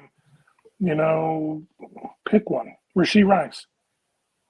Let those guys be your starters, and then you start bringing in, if Watson gets off or Ross gets off the exempt list, you start using him in the end zone, and you just start solidifying that stuff. I think a lot of problem with Andy's offense, and I'm going to go back to that. I think the reason why he doesn't really have a lot of 1,000-yard receivers because his offense doesn't require one. Not in reality. Because most of his offenses outside of Terrell Owens, he had Deshaun Jackson, Jeremy Maclin, a tight end, and you could spread the ball around. So his offense has proven to work without a true number one. But I think you just start separating those guys. Give Rashee more snaps so he can work on his concentration. That touchdown that he dropped in the Denver game was a concentration issue. He was looking up the field before he made sure the ball was in his hands because he wanted to make a Travis play. does that from time to time. Right. But, I mean, he's still a rookie. You know what I'm saying? And Travis catches more than he drops, for sure. But I think you just get out of putting all 7 guys in, get your starting 3 with the tight end, let those guys play the majority of snaps, and you bring in Kadarius and Tony, and you either make them decoys or run your gadget plays or your screens or whatever. If Ross gets off the exempt list, let him be your Jody Fortson in the red zone, your high point guy. And, you know, offenses, especially Andy's, which is where I got off, it's a timing offense. It's a rhythm offense. And if you're consistently rotating guys in and out, Patrick can't get into a rhythm, and neither can they. Well, Liz, yeah. I kind of doubt it. Please. We know you, Liz. Unless it's a bath joke, I doubt it too. But, you said a couple of things there, Gooch. I have a question or two, but I'm going to answer the question, and I don't disagree with the answers here, because we've talked about this for a few weeks now, right? Like, there isn't a receiver that you can legitimately bring in that's like the receiver of your dreams or even anywhere close to it. Like, there are much better receivers than Mecole Hardman. Like, he has a very low floor, a very low ceiling. That's just the reality, or maybe I had it right the first time. But that's just the reality to it. Mecole Hardman can only do so much for this offense, but he knows the offense, and that's the advantage that, he brings. But Scott, we're not going to throw his name out there like it's a great move any more than bringing Darius Harris back. He's back because he knows Spags' defense. McColl's back because he knows Andy's offense. He's still not in sync with Pat. He's still not a great receiver. He still doesn't run great routes. He's not the receiver that people wanted, but he knows the offense. And that's the problem, because the guys that everyone wanted do not know this offense, and they wouldn't have picked up this offense. They wouldn't have picked it up in time to be a useful part of it. We talked about this. Juju talked about how hard this offense was for him as an NFL vet. Other players have talked about it, how hard, even being on the team for a year, going into year 2 or year 3, how hard this offense was. So you're not bringing in a receiver from the outside who hasn't played in this offense and plugging him in and having any kind of meaningful, game from him. So you had very limited options once the season started. Like, this is something I think that Andy could have come up with a package for somebody.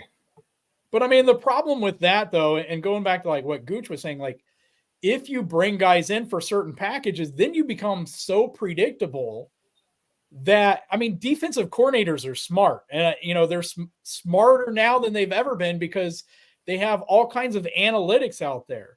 Like, outside of like PFF and stuff, like, they have team specific analytics that we never see from PFF or other, in addition to their own guys who are breaking down the film, to where you see Justin Ross out there and these are the only kind of routes he can run. Well, as a cornerback, that makes your job a lot easier if the guy that you're lined up against cannot run half the route tree. Like, he's limited to 2 or 3 routes. Like, it makes it so much harder on you.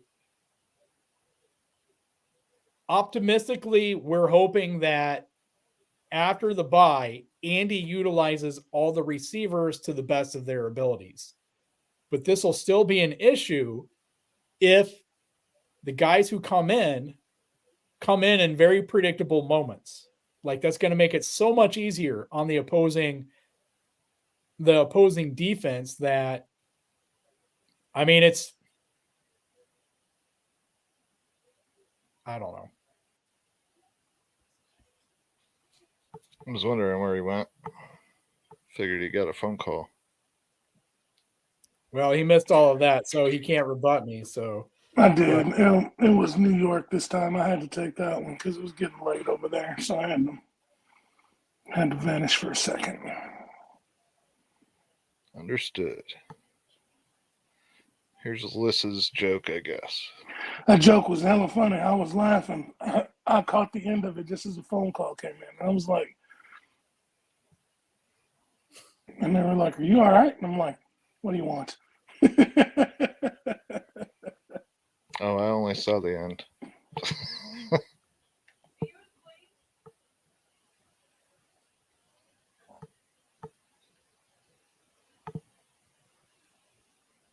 that's great. I honestly don't know that. I'm more the talker. I know you guys are shocked, but I'm more the talker in my marriage. So You don't say. yeah. Right. Here's the thing, Keys. Anybody that watches us knows you're the. Yeah, I'm the talker, and I'm actually the shopper too. But I do wear the pants. Uh-huh. Hopefully, I wear the pants, Gooch. I have pants on. I wear the pants.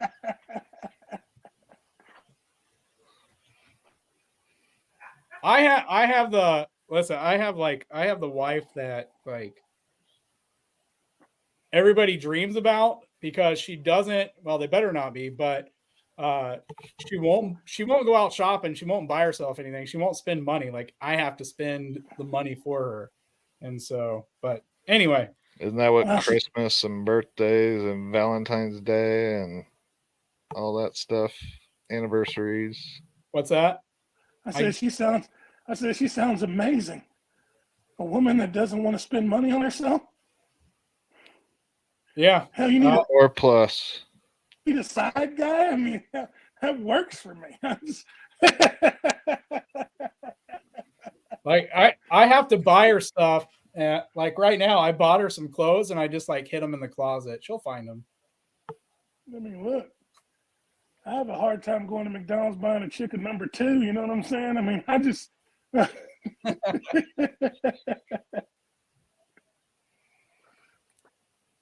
don't know if you. What Sorry. Kobe say? You wasn't with me shooting.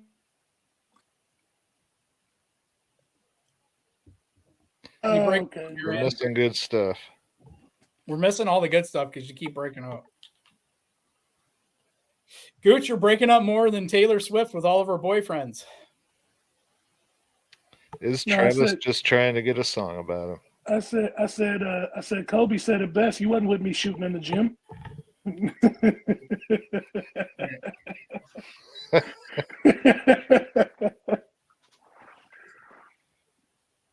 I'm kidding. Aaron says that Travis is just trying to get Taylor to write a song about him. I think he asked. I'm not saying it. I think he's trying to make his brother jealous. No, I'm kidding. I don't know. Now Jason's wife's hot, man. I think it's because she's normal. I dig normal. Down to earth.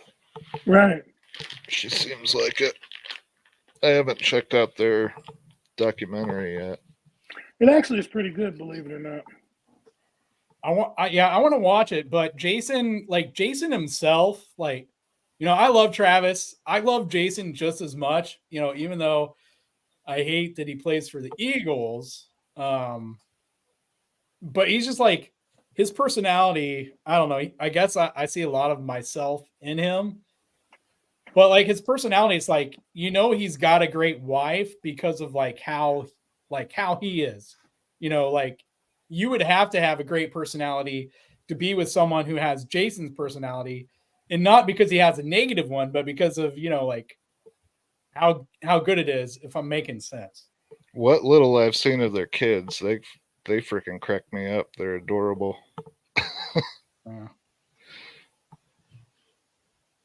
I'm sure I had something more to say about the wide receiver room there, but you know, Oh, I missed it, which means I'm gonna have to watch this on YouTube so I can put my comments to rebut him in the comment section. no, I mean, you can just say that you agree with what I said, and we'll be all good. But yeah, I mean, it was basically just that no matter you couldn't have brought anybody in because whoever you bring in has to know the offense. And so, you know, McCole knows the offense just like Darius Harris knows the defense, but it doesn't mean either of them are difference makers. They know, they know the respective schemes they've been brought into. And so the guys that fans might have wanted, like those guys aren't going to pick up this offense in time to be of any use really for the offense. But the other part that maybe you would have rebutted was, I just said you can't get to where you just bring certain guys in for certain packages or certain plays because defenses and analytics, it's way too extensive now to where defenses would know, you bring this guy in and 85% of the time, this is the play, or it's one of these three plays, or, like I said to Aaron, Justin Ross supposedly can only run like two different route combinations. And as a cornerback, when you know that the guy you're going against, it can only run one or two routes, that makes your job so much easier. And so, that's all I was saying. I still think Hardman can make a difference, though. My rebuttal to that is DK Metcalf, who can really legitimately only run two routes, and you still can't stop it. So until you prove to me you can stop it, I'm just going to run it. I mean, that depends on your definition. DK Metcalf has two routes: the deep post and the seam. That's it. Like those are the only two routes he can run well, and he manages to win more than he loses. All right, but I mean, you still have to define that though, right? Because his top number of receptions this year is 6. He has one game this season where he's had more than 75 yards. So, I mean, is he really unstoppable?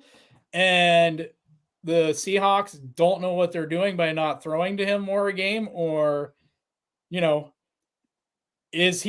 are they able to at least take advantage of him a couple times a game, but he's still not that great because, I mean, first off, he's a physical freak, right? So you're going to win some of those simply by being a physical freak,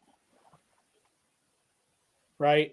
But if he had a full route tree, would we be thinking of DK Metcalf more of a Megatron? Man, that would be interesting.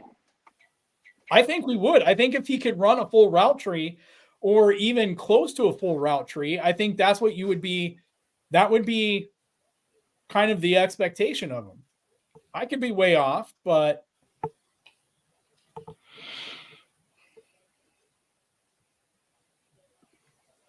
what do you think, Aaron?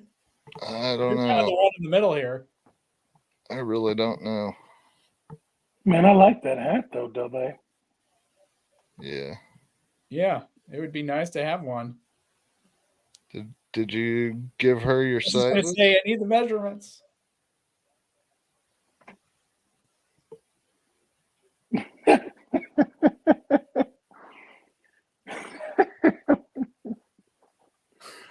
Sorry. Oh, she did. Yeah. Yes, sadly, she does still do work at home. Aaron, you got to set up the group chat with the 4 of us in it so we can figure out what our head sizes are or hat sizes. I don't know. I know what my size is, but this is a family show.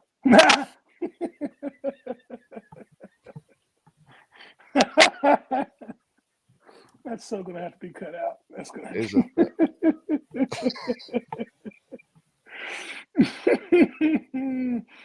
I'm sorry. That was terrible. I am so sorry. Yeah, Aaron, write down no. I probably won't have time. All right, briefly. Dolphins, Chiefs, Dolphins, Sunday morning. Without saying, as long as they get off the plane, Gooch, Aaron, what do we need to do to win this game? How do we stop Tyreek? Can we stop Tyreek? How do we stop that offense? Can our offense show up? I think the game ends 27-24 Chiefs. I don't think it's going to be a blowout like everybody or a shootout like everybody thinks it is because our defense is still good. I think they know how to play Tyreek. I think they'll bracket him a lot.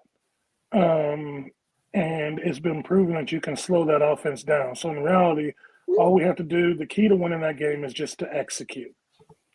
If anybody knows Tyreek's weaknesses, it's us. And execution, so I assume execution they're is the the same key. for Waddle.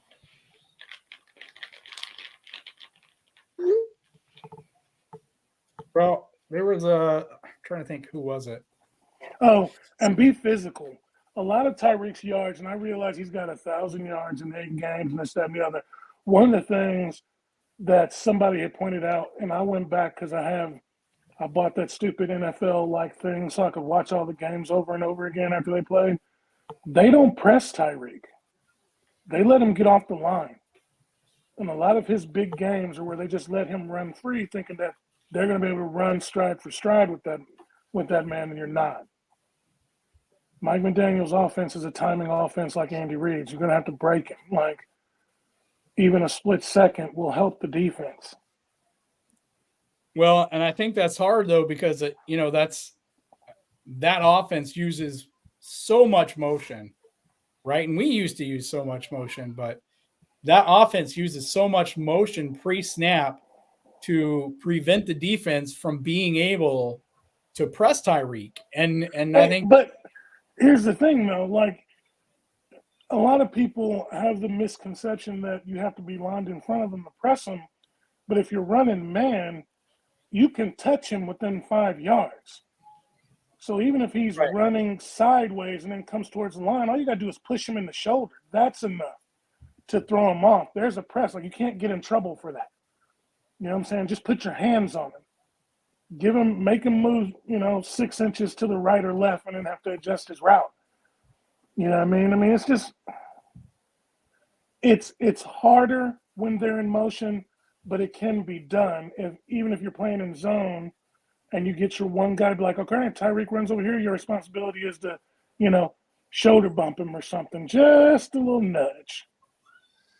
And what the heck happened there? Oh, here we go. I still want to make them one-dimensional and take the runaway, though. I don't know how I well you think guys that can helps see win. this. But I've been saving this one. This tweet is not from 18 hours ago. This is a few weeks. I've kept this one on here. Honest NFL is one of my favorite Twitter follows, X follows, whatever we're calling it. And is I think pretty much an Eagles fan. But this tweet, this is crude, but I tried making it as straightforward as possible. There are many ways to double someone, but these are the main ways you'll see teams get 4 eyes on a X like Tyreek Hill was on that touchdown snap. And the tweet before that is, you need to cloud Tyreek Hill, not bracket him.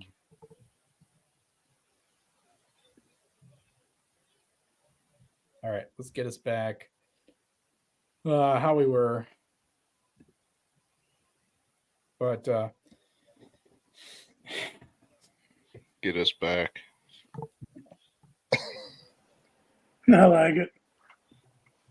I wish it was on purpose, but it wasn't. But yeah, I mean,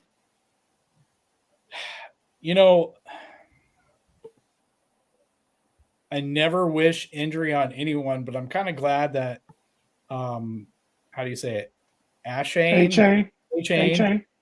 I'm kind of glad he's not playing in this game because, man, I mean, and they got enough players, right? And, you're talking the linebackers we're missing right now. When the Bills played the Dolphins, Matt Milano was such a pivotal player in that game. Man, I mean, you're going to have your work cut out for you, you know. And I expect a lot of quick passes from Tua in this game. I expect a lot of, them trying to make our cornerbacks, our safeties, our linebackers stretch them out and force them to tackle early. It's kind of what I'm expecting in this game. And maybe they'll throw in their, an occasional deep shot in there. But, I hope Spags has some kind of plan for the run defense in this game. Special teams, I guess at the end of the day, you can call the Hardman play a fluke. Butker's looked great. Townsend's looked great. Overall, although we did kind of have a punt, our punt team, was it our punt team or our kickoff team? Maybe one of each, where they gave up kind of some long runs against Denver, some longish runs. But, you expect that special teams is going to come out solid in this game. I expect the offensive line is going to be fine. And I expect that Mahomes is going to be pissed.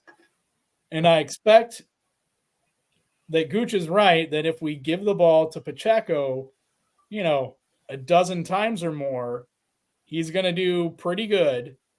And I would even throw McKinnon in there, to get his looks. But I think they got to vary up what they do with McKinnon, because teams are expecting you're going to do one of two things with him in the passing game, and they're accounting for that, which they have to. But just stop wasting. Here's my biggest plea to Andy Reid. Stop wasting plays. Stop wasting snaps. Stop wasting possessions with CEH and Blake Bell. Like, I implore you, Andy Reid. If I knew Andy was watching, I would say two things. One, stop wasting snaps on Blake Bell and CEH. And two is, please grow a pair of balls, because it's just getting really frustrating, especially in some situations against some teams where right? At some point you got to go for it, and you got to score a touchdown on the drive, and you can't just keep taking field goals. And I understand part of this is that I'm an Iowa fan, and our offensive coordinator just got fired because of notoriously having a contract that required Iowa to score 25 points a game this season because of how bad the offense has been under him the last few years. So my college team, great defense, terrible offense. Like, I want my NFL team to not just have a great defense, but also to still have the great offense. We didn't want Mahomes to play with a great defense. We wanted the great offense and the great defense to play at the same time. That's all I'm asking for. Is that too much, Aaron? Is it? I don't know. I know we'd all be a big fan of that. I think that's the source of a lot of frustration. It's like, we finally got the defense we wanted, and the offense just kind of disappeared. I like the class act that Andy is, but sometimes, I want to see a killer instinct. And it shows up with too many of the players. Like, we've seen so many slow starts in so many games, and going back to the Texans game, that was back before defenses were playing us the way that they play us now, to where you can have that comeback. I don't think we can do that anymore because of what defenses are doing. They are playing way too much bend but don't break, they don't care if you gash them for 15 plays and 8 minutes and 75 yards. If you score, that's great for you. They don't care, but you're not going to beat them in a minute. I don't know. It just, my biggest fear right now is, how we've seen the offense, just kind of be like lackadaisical in their start to games, and it take a while before they get motivated. Like, I think my biggest fear right now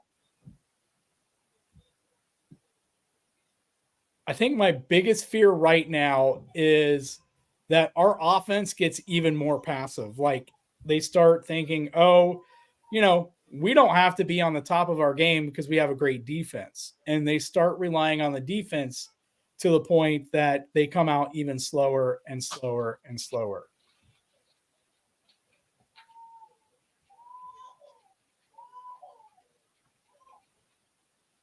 I don't know. Do I hear number 8? Yeah. Is this just a fear that I have alone, Aaron? I'm sure you're not alone.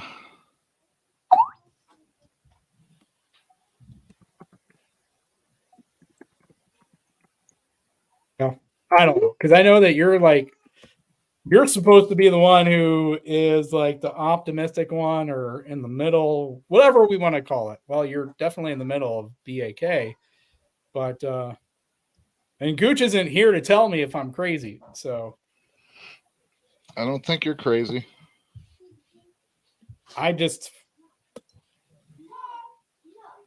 Well, I know you're crazy, but not in this instance. And I don't know, maybe other people share that fear, but yeah. So we win the game if we run the ball more. What do we do in the passing game? Throw to people that can catch. Because it seems to change other than Watson and Travis. Yeah. I think that's kind of the frustrating thing of it. Make sure you catch the ball before you start trying to run with it. Right. And again, to be fair, I mean, we're talking to a rookie, and I'm pretty sure Travis has even done that at least once this season. I know he's done it last season and previous seasons. Absolutely. But, Hardman did the same with the freaking punt. He started looking for where he was going to run instead of concentrating on catching it. I even read his lips, and that's what he said. Hey, Maui, I guess better late than never. We're glad that you got in here. Good to see you, Maui. Scott, take care. Good to see you.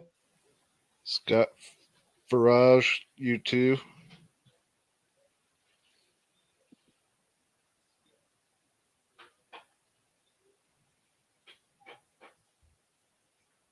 Did I miss a joke there? Scott, what? Farage. My neighbor was watching too. Oh, awesome. He's just not commenting for some reason. This isn't the neighbor that was the Raiders fan, is it? No. Okay. No, he's a diehard Chiefs fan. You still have a neighbor that's a Raiders fan? No. Okay. Her brother actually lives next door now. And they asked us last night if we want to buy their husky puppy.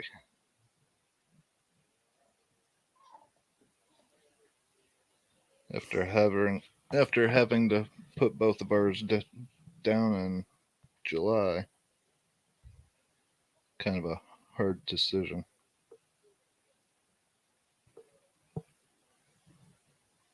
I'm kind of in the middle on this one, Maui. I think if it was training camp, that's where I would still be.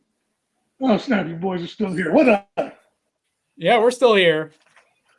Not for I had much to longer. take a call. It was a long one. I think, yeah, I think if it was still training camp, we'll see what happens after the bye. I can hold off until after we see the offense after the bye, but at a certain point, if we continue to see what we're seeing, this offense becomes really questionable for this season anyway, right? If you want to look at the long term, then maybe we can be a lot more optimistic about this if the whole season kind of goes bad. But, it also kind of goes back to Andy is 65. So I believe 65, right? So it's like, I don't know how many years you really, you realistically have left with Andy, to do this run. Yeah, he's 65 years old. Certainly not the oldest head coach in the NFL. Belichick's 71. Is he? Your favorite, most punchable face, Aaron, is 72. But Who's that? Carol? Yeah. Nope. Block her. Put user in timeout. What'd you put her in timeout for? I don't know how many years you can say, we're playing for the long run. What? Because of Andy, and especially if you have any desire to chase Tom Brady. Like, just being realistic about it. First. Why'd you put the I can't hear you, wife Gooch. in Oh. Why'd you put the wife in timeout? You didn't see that comment? It says banned. That's what it said last week too. No, what'd the comment say? She asked what size.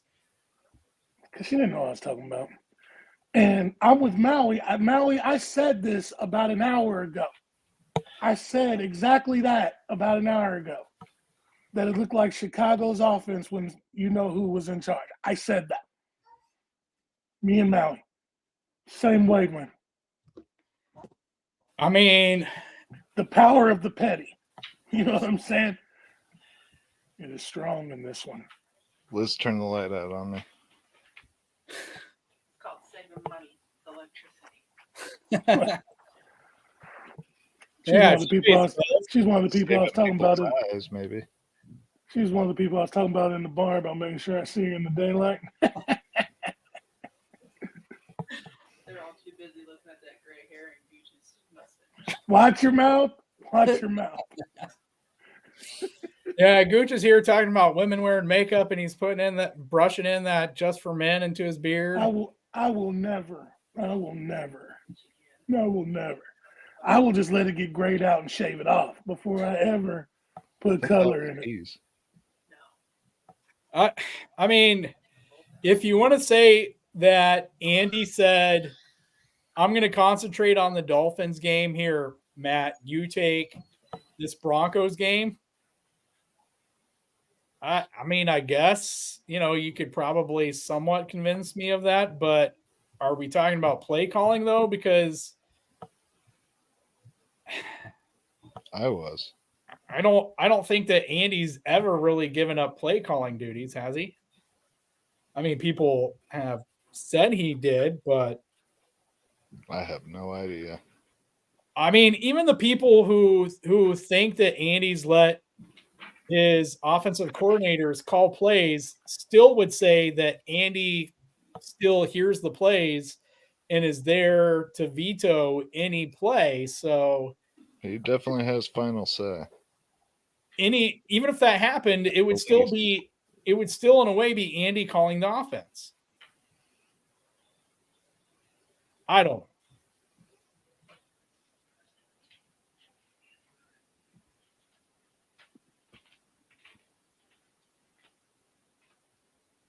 That will give you, we talked about that. It's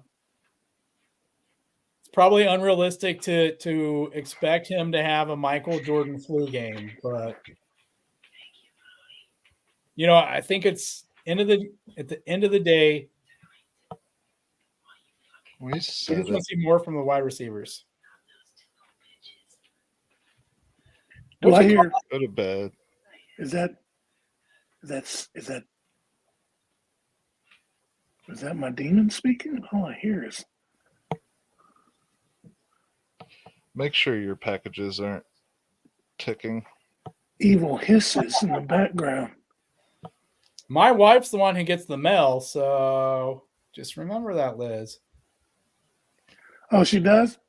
Now I'm gonna send you something, Hannah.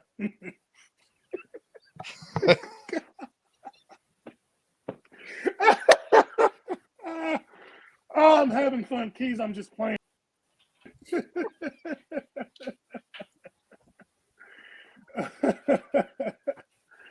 That's my guy. But yeah, man. no, he did I'm play actually just glad we're all back together. This is the first time in months.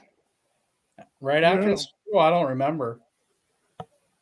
But you know, Maui, you do bring up a joke that you do bring up a joke, Maui. Was it Annie Agar, right? Did I share that with you guys earlier today? Mm-mm. Something about Mahomes played the game with the flu, but you don't have to worry about him passing it on to Sky Moore because he can't catch anything. No, I wish you would have told me that earlier. That's hilarious. That's pretty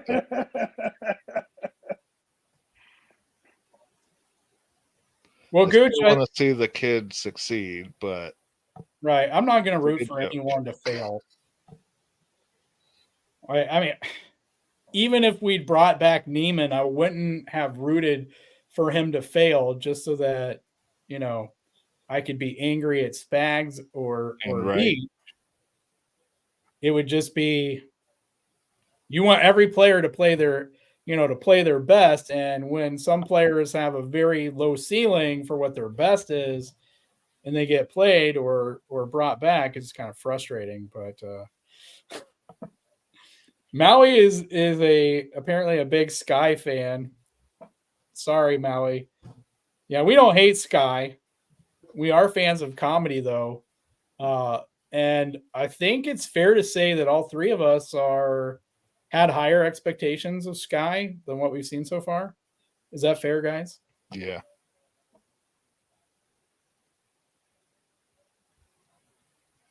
I'm not all out on him.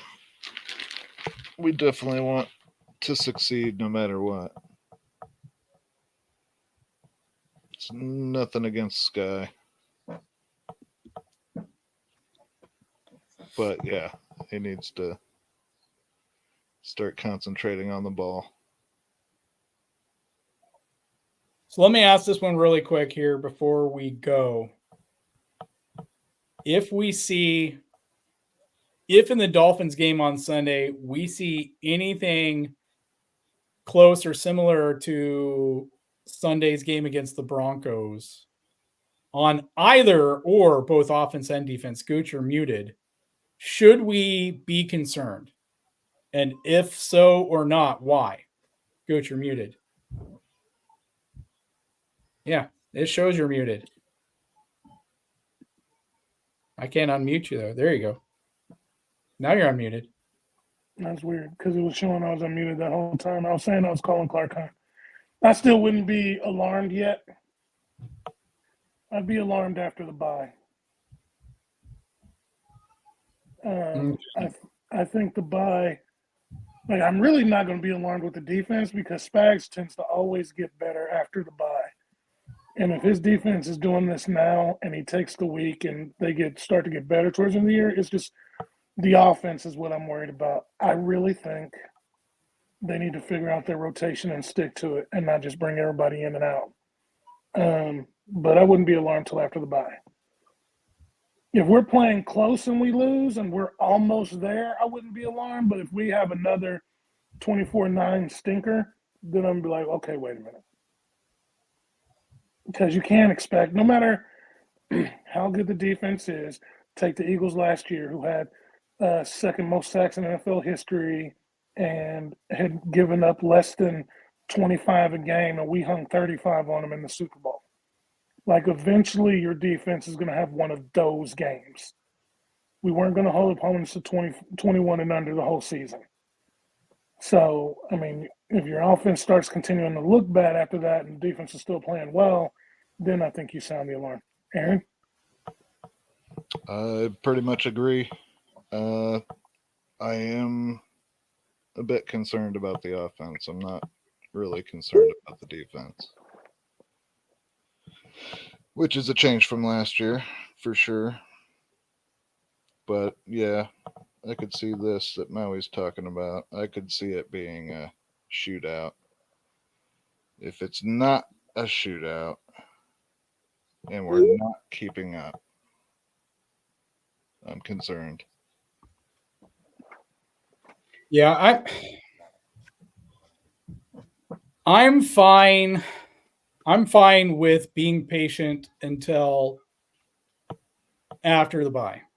Uh, well, I'll try to be as patient as possible, but I'm fine defaulting to holding off judgment until after the bye. But it might, even then, it might take a while because your first game after the bye is the Eagles, right? And then, so like if we come out and we crush the Eagles, I think maybe that gives, those 2 weeks following the bye might answer your question, might answer your questions or quell some of your concerns. Um, but if we come out and lose to the Eagles, is that something that that when the season started, we might not have already expected to anyway, that we might have counted as one of our losses to begin with? Good It's point. like I think it would have been fair to say before the season began, if the next two games we played, the game before and after the bye, we went 0-2, we wouldn't necessarily be shocked. Like it wouldn't necessarily be shocking if we lost to both the Dolphins and the Eagles. True. And so, but at the same time, if you lose to the Eagles coming out of the bye, I don't know that you really know a whole lot, depending on how we lose the game. And I don't know that you really learn a whole lot the following week if you win the game because it's against the Raiders. And, it could be just like we kind of fell into the hype or the optimism of beating the Bears or of beating the Chargers. It was like, oh, the offense is finally taking the next step. And then we have the second Broncos game. But, if you look at the schedule, and I can pull it up here, just to kind of look at what is left of the schedule. So we can look at it and kind of get an idea what the rest of, well, I think that's still readable. It's kind of small, but we have Dolphins next. We have the bye week, and then we play the Eagles. Right? Both of those games are at home, even though Germany really isn't home. Then you are playing in Arrowhead West. You're playing in Green Bay. Then you have the Bills at home. You're going to New England to play the Patriots. And that seems like one of those games where if the Patriots suddenly find an offense, everybody's going to be frustrated, right? Because they don't have an offense, but it seems like the kind of game where we will see them find an offense. And then the Raiders come to Arrowhead, and then the Bengals come to Arrowhead. And then the Chiefs go to Los Angeles to play the Chargers again. So, I mean, realistically, what do you see the remaining schedule? Like, what do you see our record, the remaining schedule? Like, really quick here.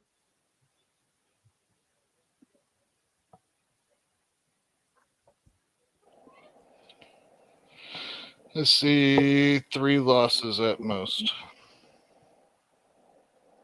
counting Dolphins. So, Dolphins, do you have an idea what the other two are going to be? Oh, I wasn't saying we would lose to the Dolphins, but Eagles and Bills. But yeah, possibly the Dolphins.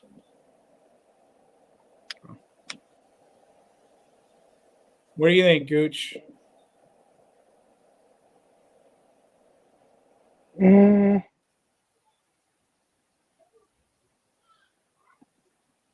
That's tough. Being objective, I think we could lose 4 of those. Dolphins, Eagles. Actually, the weird thing is if I was really being honest with myself, well, no. Depending on what Joe Burrow shows up, that could be a tough game. And I could see the Eagles and Dolphins. Yeah, And quite honestly, if you really want me to be honest, I could see that last Chargers game too. That could be a different team by then. Yeah, almost anything could happen. Right. Yeah. Burrow, as he's been getting healthier, that offense has been looking better and better. I think it's only a matter of time before the offensive line starts to gel. Anarumo, had a bunch of he losing Jesse Bates was huge. And they had some work that they had to do on the defense. And so I think you're going to see the Bengals start to take an upswing. It's going to be a question of too little, too late or not, whether they win their division. But yeah, I'm happy that you're that optimistic, Maui, but going 15-2 with the schedule seems almost impossible. Like it doesn't seem realistic. Gooch said you could say 4 losses. I think that's fair. Maybe 5 losses. You could say Dolphins, Eagles, Bills, Bengals, and pick another one and throw it on there. And I only said the Chargers because the Chargers always play us tough. Don't let that one game fool you. Like, they play us tough all the time. Right. Absolutely. So, I don't know how much, we don't know what the Raiders are going to look like when we face them. Like they, with the switches they made, we have what? Almost 4 weeks before we play them. So, we have no idea. We like to laugh. We like to laugh at the rest of the AFC West. But the reality is the people who do that and don't give each team the respect are the same people who were probably really, really, really shocked by Sunday's game. And it goes to show you that you can't just laugh off every opponent in the AFC West. Like it's not how it works. We are playing their Super Bowl every week. It was I saw Mac Jones clip. He was speaking, I want to say University of North Carolina or something. Mac Brown, not Mac Jones. Mac Brown, former Texas head coach, right? And he was talking about how they were undefeated, and I think they were playing Texas A&M or Texas Tech. And he said that Bill Parcells, because he played under Bill Parcells, he's telling the story. Bill Parcells calls him or texts him or something and is like, "You're in trouble." Like you are in trouble. Like, you don't understand that the teams that you're playing now, this is their championship game. Like, every game that you're playing, it's their championship game. It's the same way with the Chiefs every single week. I think we all know that was the Broncos championship game. I'm sure that they are scheduling a parade because that was their Super Bowl. The Raiders, have 2 shots at it this year. The Chargers have another shot at it. And if you're a head coach of one of those teams, you have to beat Kansas City at least once a year if you want to have any shot at keeping your job. So I think going that schedule, the rest of that schedule, going undefeated, 9-0 is a hell of an ask. I don't think it's realistic. I don't think the Chiefs are going to go, 10-6, 10-7. If they realistically lost 4 more games, that would be 10-7. No, 11-6. Right?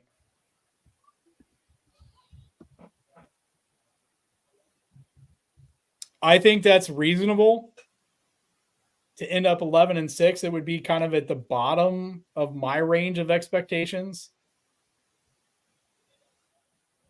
I think 14-3 is at the top, which would have them losing 1 more game the rest of the season. Like, I think that's the most optimistic I can come, or most optimistic, realistic take I can have. Somewhere between 12-5 and 14-3. Well, we're at 2 now, and looking at the rest of that schedule, I think you almost have to see 2 more losses there, at least. I don't know. I'm not going to be rooting for them to lose those games, though, Maui.